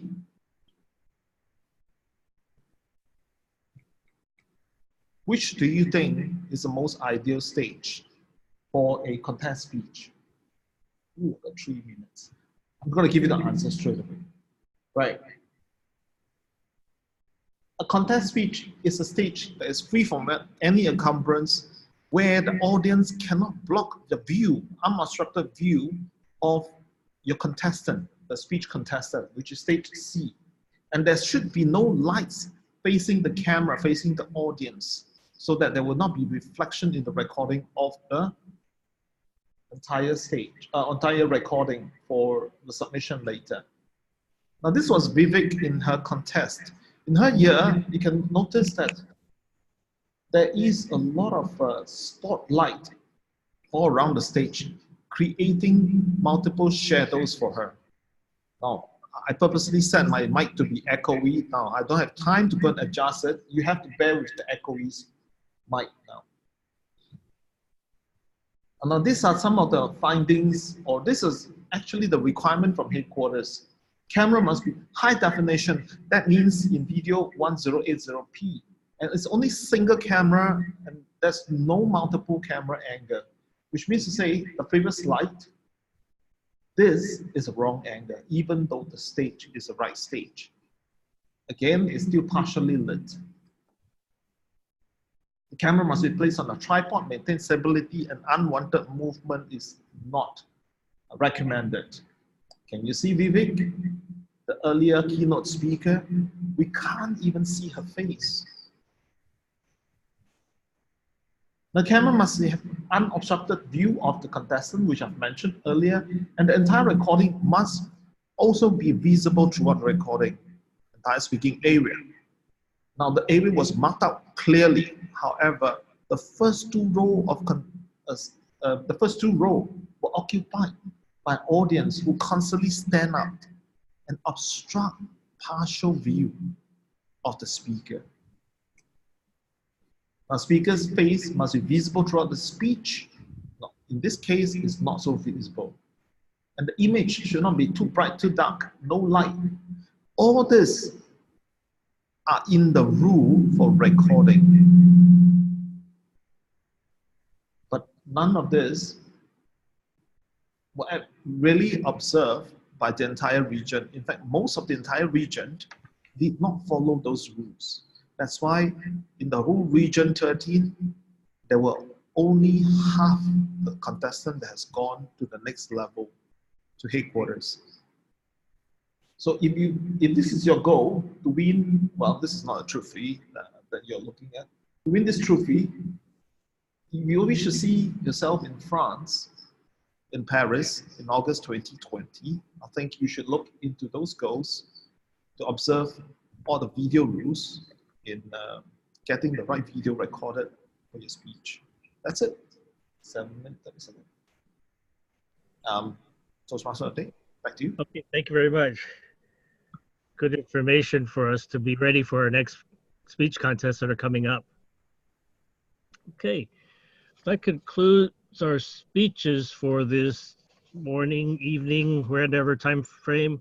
We need, let's see, Mr. Timer, were all of our speakers within time? I don't believe they were.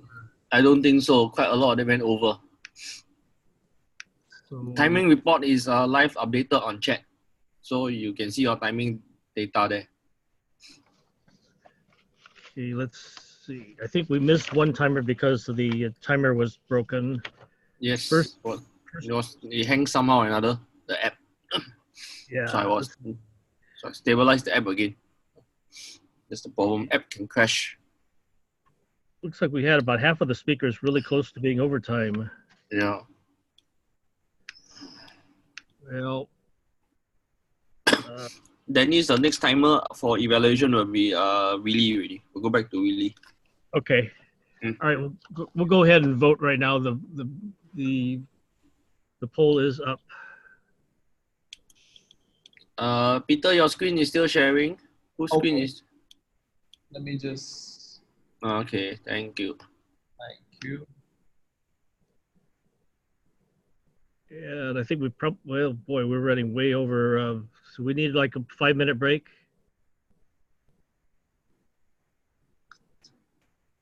Anybody? What's your pleasure? I think Willie is saying 3. 3, okay. take a short Okay, break? 5 minutes. 5 minutes is okay. Okay, let's do a 5-minute break and then we'll restart. Let's see, it'll be at At 1. 57 minutes past the hour. Okay, any more book before I close it?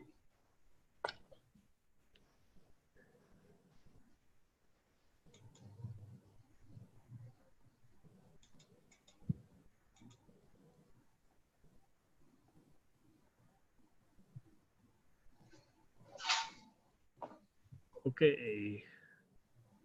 All right, so let's see, Vincent, let's see, is it all done?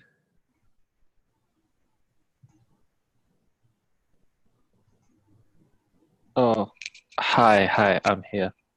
Okay, looks like Vincent is the winner. I forgot to acknowledge that Panos won the table topics. Okay, let's take a quick break and we'll be back in a few minutes. Yep, thank you. So yeah. Okay, Willie, you're taking over as timer again? Yeah, I also taking over angular evaluation. All right. Okay, so we should do Paul first. Okay, so Paul will be our first evaluator and he's evaluating Julie. Okay, Paul, go ahead. Oops. Sorry. Thank you very much, Mr. Toastmaster, ladies and gentlemen. And thank you, Julie, for your presentation. It's always interesting to hear about pathways, especially the experience of individual members, given of course, the challenges of its introduction over the last couple of years. I felt that Julie's presentation was a combination of a speech to inform, but also, I suppose to an extent as well, a speech to entertain. I've seen some of Julie's vlogs and presentations online, and I felt that she was using with the initial speech, she was using a story, I felt in part a storytelling format as much to both inform and to entertain us about elements of the program. I also felt that during the presentation she injected humor, and especially with the question and answer session. And I thought that the answers to the questions that by and large were also good and clear, that she attempted to answer the questions that were being asked by the members.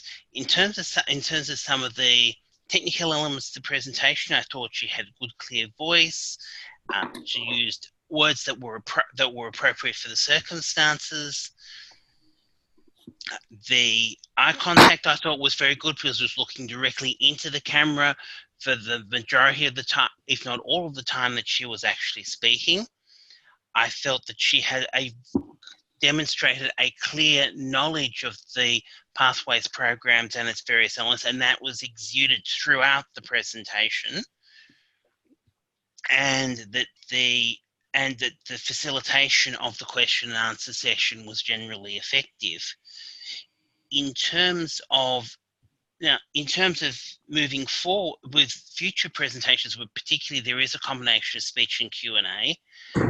From a skills basis, I thought maybe in the online environment, maybe Julie would like to perhaps look at camera placement in order to facilitate the use of hand gestures a little bit more effectively.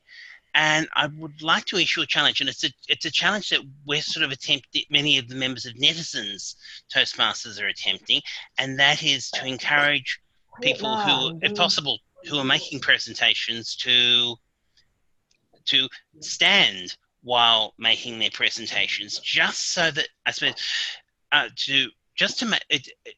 one reason would be, for example, to enhance the use of the hand gestures, but also perhaps to exude just that extra bit of authority. So it's a challenge I'd like to encourage Julie to consider in the online environment. But as I said, overall, it was a very effective presentation. I felt, as I said, it was a combination of speaking to inform as well as speaking to entertain. As I said, gestures might be something. Hello. As I said, Yeah. So, yeah, I can see, yes, Aaron, I do see your comment, but as I said, I should also point out as an evaluator that the evaluation is also my opinion, but also, so going back, I said technically very effective presentation, good speaking to inform. I think a good introduction to pathways to people who aren't perhaps used to the pathways program. Maybe could work a little bit on hand gestures and perhaps consider one way, perhaps consider the opportunity to stretch further. So thank you again, Julie, and again for introducing the Pathways program to members. Mr. Toastmaster. Okay, thank you very much, Paul. All right, our next evaluator, Patricia, can you see the timer? Yes, at the moment. Can you hear me? Yes, okay. Patricia, you'll be evaluating Vincent's presentation. Okay, take away, Patricia. Thank you. Good evening, everyone, and especially to Vincent. Are you there, Vincent? I can't see you. Hello, I'm here. For the very fascinating speech. You delivered it with full of energy and enthusiasm. You came across as an experienced speaker with your expression and unique clarity. I like that you opened your speech with greetings and your reflection on your love life. And that caught my attention. Your love anecdotes leads me to the body of your speech. You were natural in front of the camera. You got very good eye contact. And you were in no hurry as you paused for effect. And you used dialogue as well in your speech. I also like that you gave us 3 examples on your teamwork, on love, on your club, and in your summer camp program. I would like to suggest some areas for your consideration to add impact to your speech. The purpose of this project is to share aspects of your leadership style and discuss on that. Your leadership style came across from your speech as laissez-faire, or what we call free rein. This method is a hands-off method that allows members to make decisions. Maybe you could share with us if this style is working for you. How does it work or does not work on the 3 examples that you gave us? You also mentioned that your suggestion to write music was turned down. What leadership style did you use to have it approved eventually?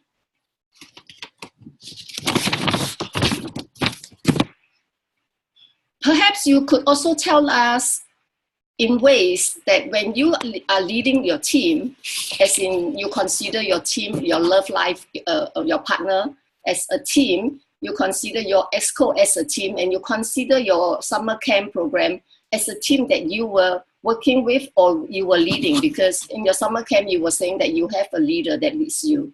So perhaps you could gather all this and tell us what leader style did you learn if you are not the leader, or what leader style you would be using if you are a leader in this aspect. In conclusion, I would say that it was well delivered. It was a good speech. Do consider sharing with us some aspect of your leadership style, what worked, what doesn't, and thank you for the great speech delivered with so much emotion and enthusiasm. Thank you, and over back to you. Thank you. Thank you, Patricia. Our next evaluator is going to be Aaron. Where'd you go? Where did I lose Aaron? Oh, there he is. I got it. Okay. Can you hear me though? Evaluating Panos' presentation. So please go ahead, Aaron. So just testing, can everyone hear me? Yes. Okay, spotlight cancelled, just saying. Okay, ladies and gentlemen, once upon a time there is a guy called Panos, and he did his speech about interpreting a story. That story is about 3 questions. The 3 marvelous questions that talks about now, and let us have a very clear message. The objective is very simple. Is to use the vocal variety and also effectively telling us a story. Now, a show of hands, whether you have here the main crux of the story? If you do, please raise up your hand. If you do understand the story very clearly. We'll see a lot of hands raising up. So congratulations to Panos, you have passed the first elementary test. Give a round of applause to Panos.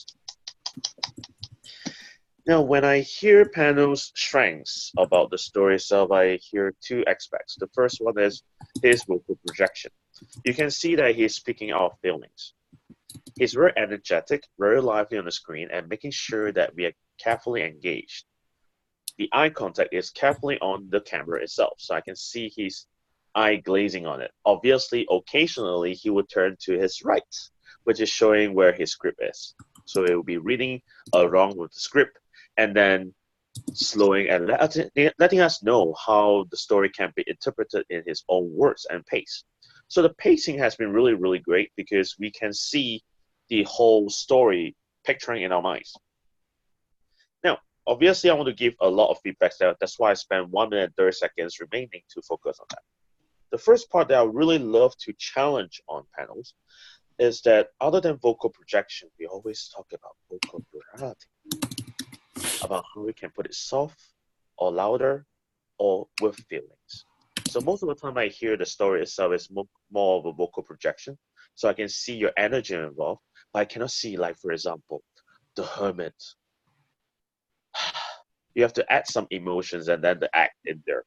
When you're talking about the hermit trying to dig up the mud and the grave, you can add your tone to make it softer, digging up his grave, and then making sure that we can follow it through, because it only has the vocal variety that adds along with it.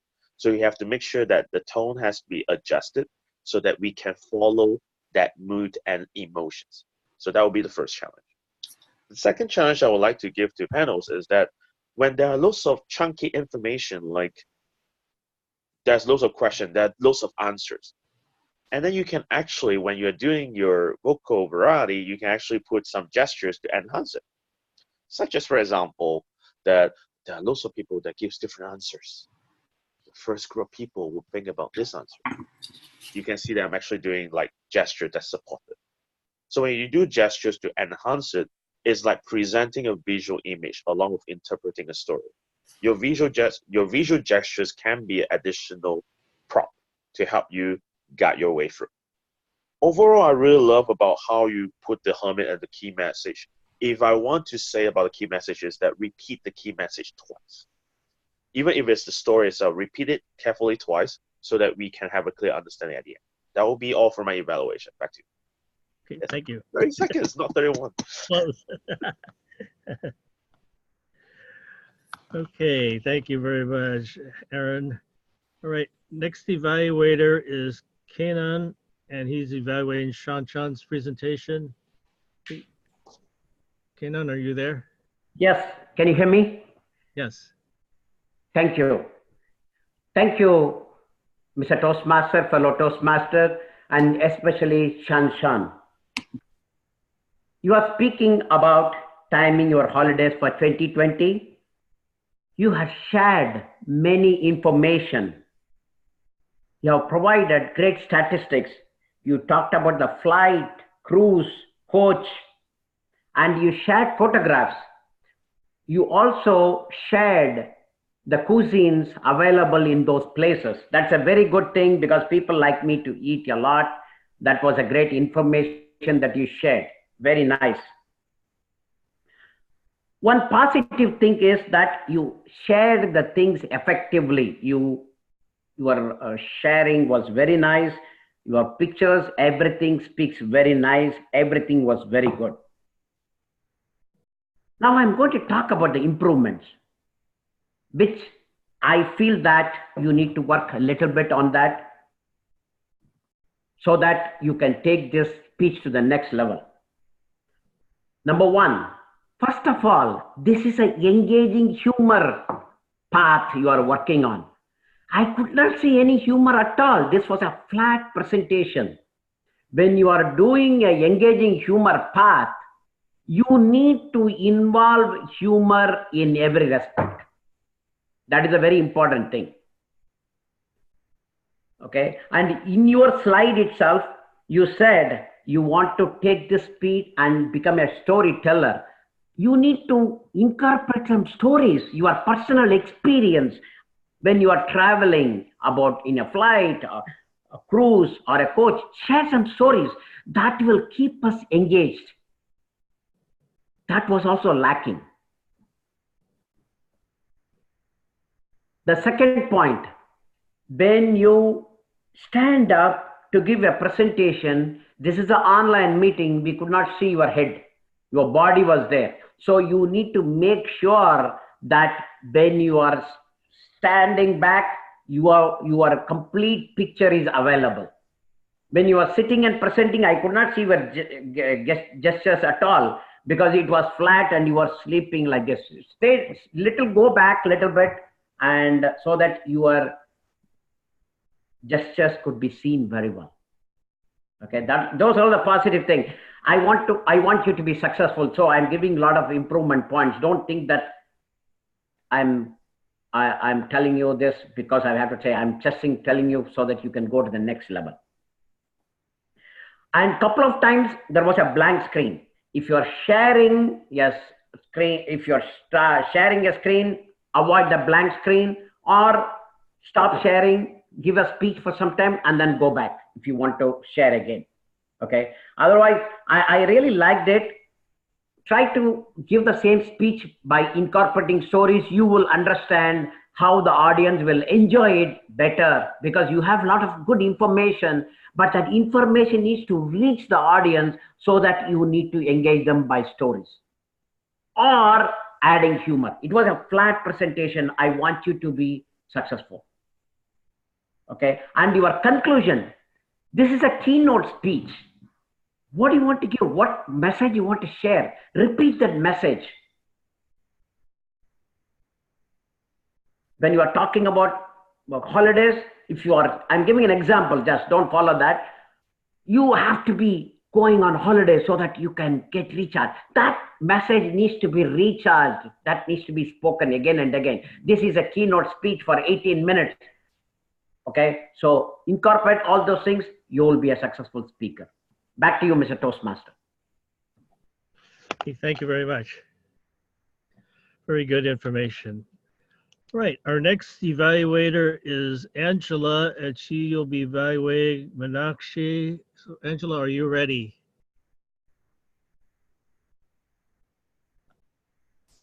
I've taken over the speech, the project evaluator role. Okay. Okay, Angela evaluation of the speaker was, the topic was relevant to everyone and it was simple. The slide was clear. She stopped to check if we understood her. Her voice was clear. Possible improvement, compare your income not just month to month, but a year on year. Another suggestion would be to make it relevant to Toastmasters Club income and expenditure, or show how you can use it to do your tax returns or teach your children to keep account of pocket money. Give results, such as you might find your money all holiday because you have spent too much on coffee and snack. Should this be a speech for adults or school leaver?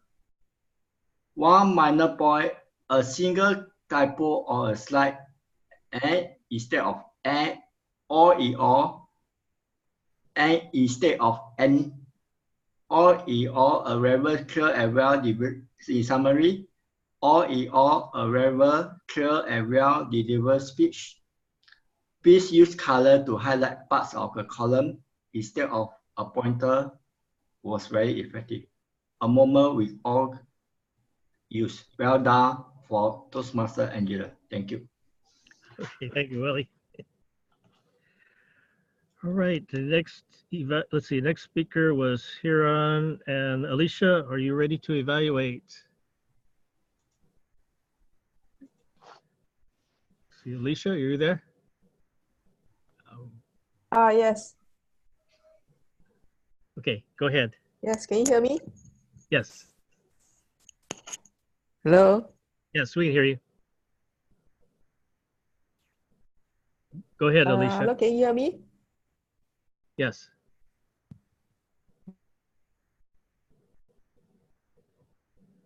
We can hear you, Alicia. Go ahead. Where'd you go?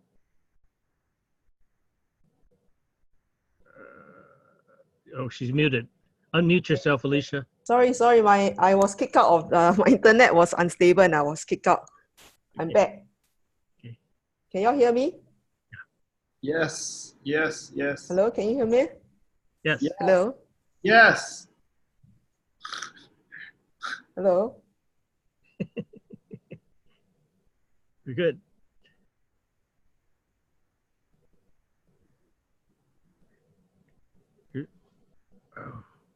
Yeah, can you hear me? Sorry, my internet is... Unmute yourself. Unmute yourself.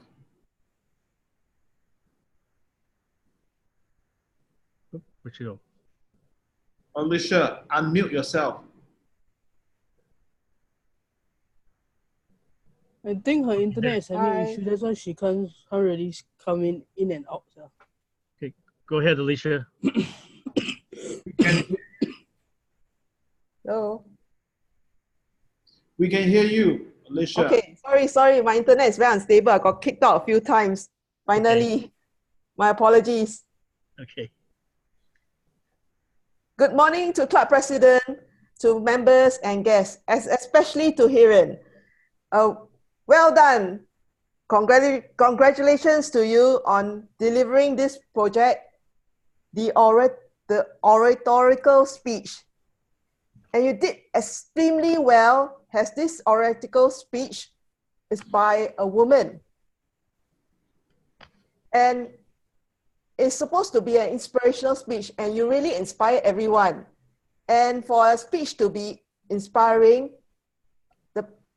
you, Hiren, you connected very well with the audience. And how do you connect with the audience? You basically, even though you're not a woman, but you showed pictures of Sheryl Sandberg. And as you know, a picture paints 1,000 words. And the audience can see her in various positions. And when you delivered the speech, you also had very good hand and facial gestures. And you emphasized words to make your speech even more inspirational. Area of your speech where you could have done better. Here are some of my recommendations that I hope you can also use it later in your next speech.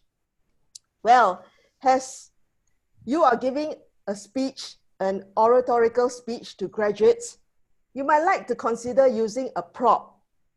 Put on a hat that may symbolize the graduate hat. At the same time, instead of sitting down, you might like to stand up, and imagine yourself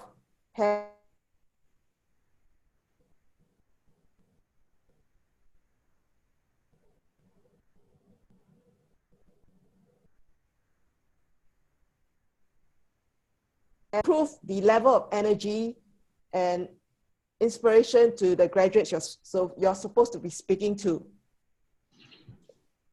I love your mini dialogues, but in those dialogues, you could have changed your voice because there was a dialogue with the little girl and her mother. So you could have changed the voice of the little girl as well as the mother.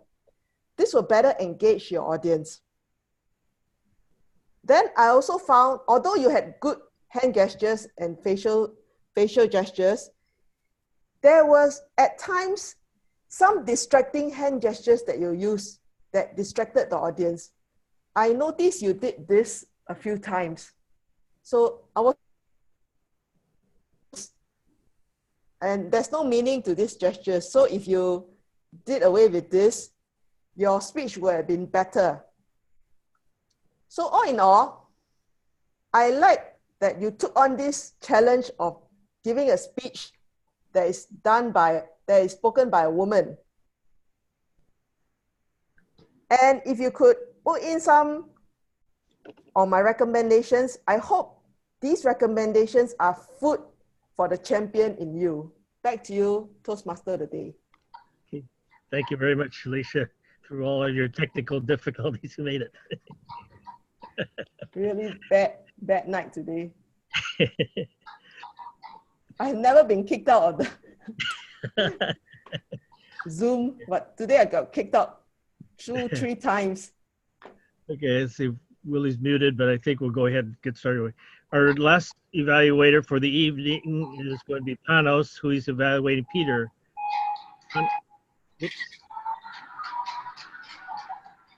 Thank you, Toastmaster of the day. First, I'd like to be sure that Peter can also hear us.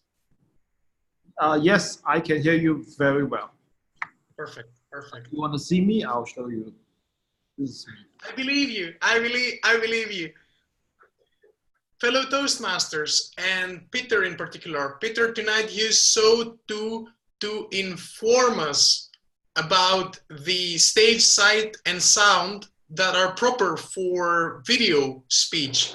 Your topic, I find, was highly relevant to the audience here, because not only do we all want to be heard, but we also wish to be seen in the best light possible. The impact that your speech had on me particularly was that it was not just informative, but it was also motivating, because I connected to the awards you presented, from the ribbon to the trophy, and it inspired me to think again that in order to achieve, one has to improve, and then to dare to go after bigger things and bigger accomplishments. The method you chose was appropriate.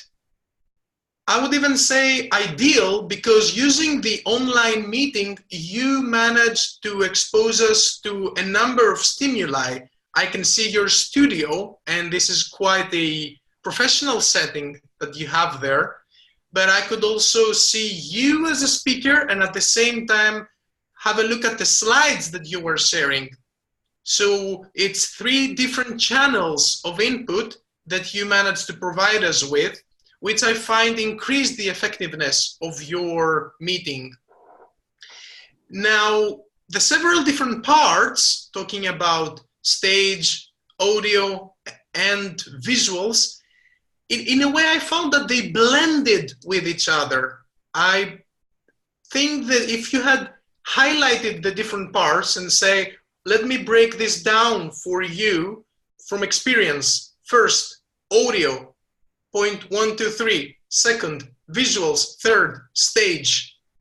You see what I mean?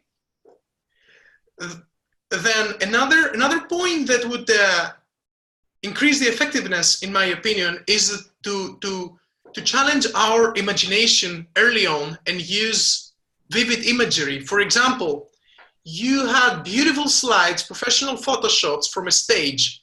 You could perhaps consider guiding us on the stage, showing the slide, and then guiding us and say, imagine now you're taking this stage. How does it feel?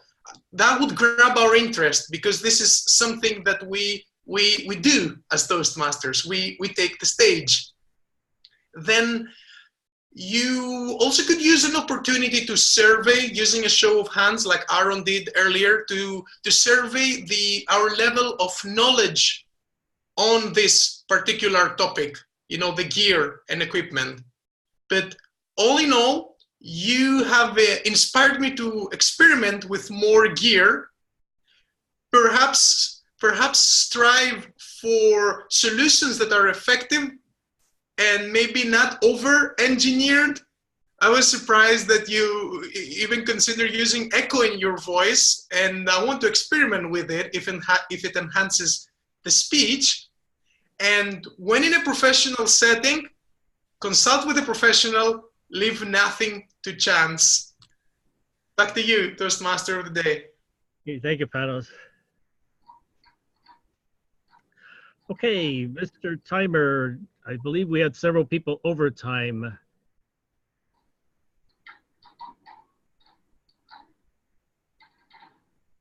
Can't hear you, Willie. Let's proceed to work. Never mind. Okay. All right, so are we going to vote for everybody, or are we going to eliminate a few people? Everyone. Okay, all right. Please vote for the person you thought did the best job evaluating today.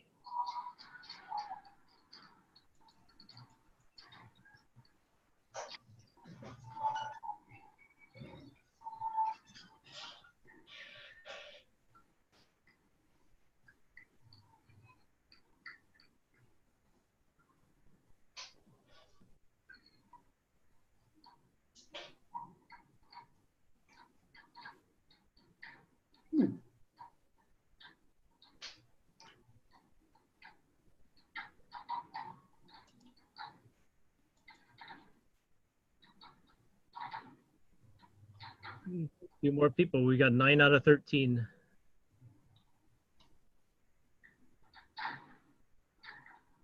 Any more votes?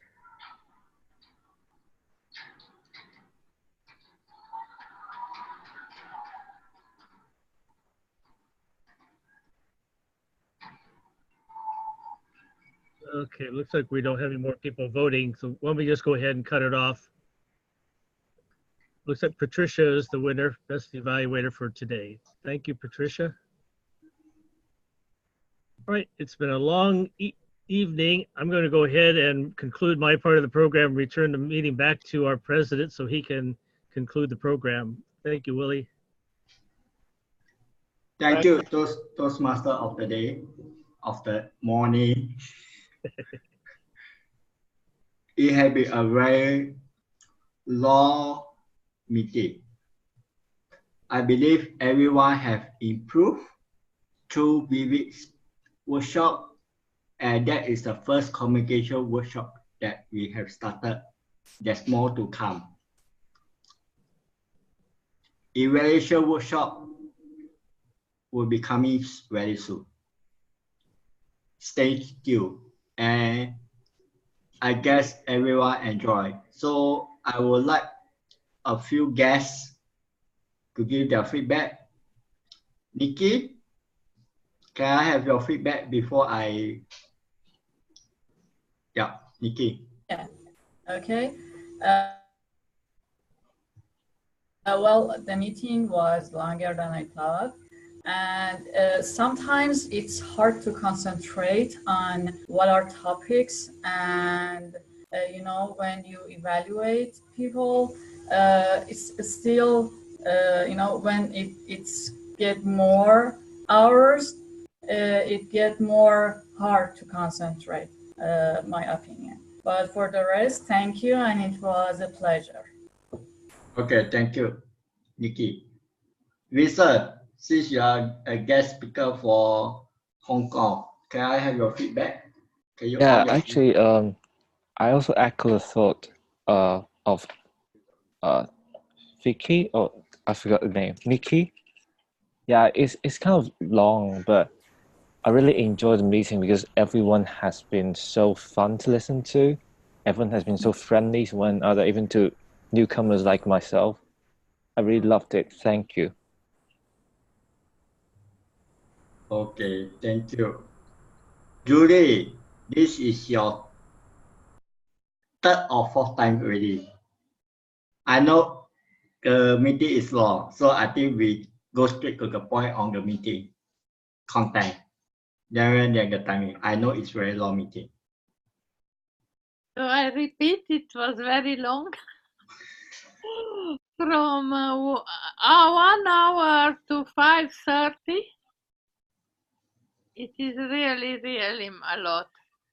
So we shouldn't stay, even if we pauses so much in a meeting.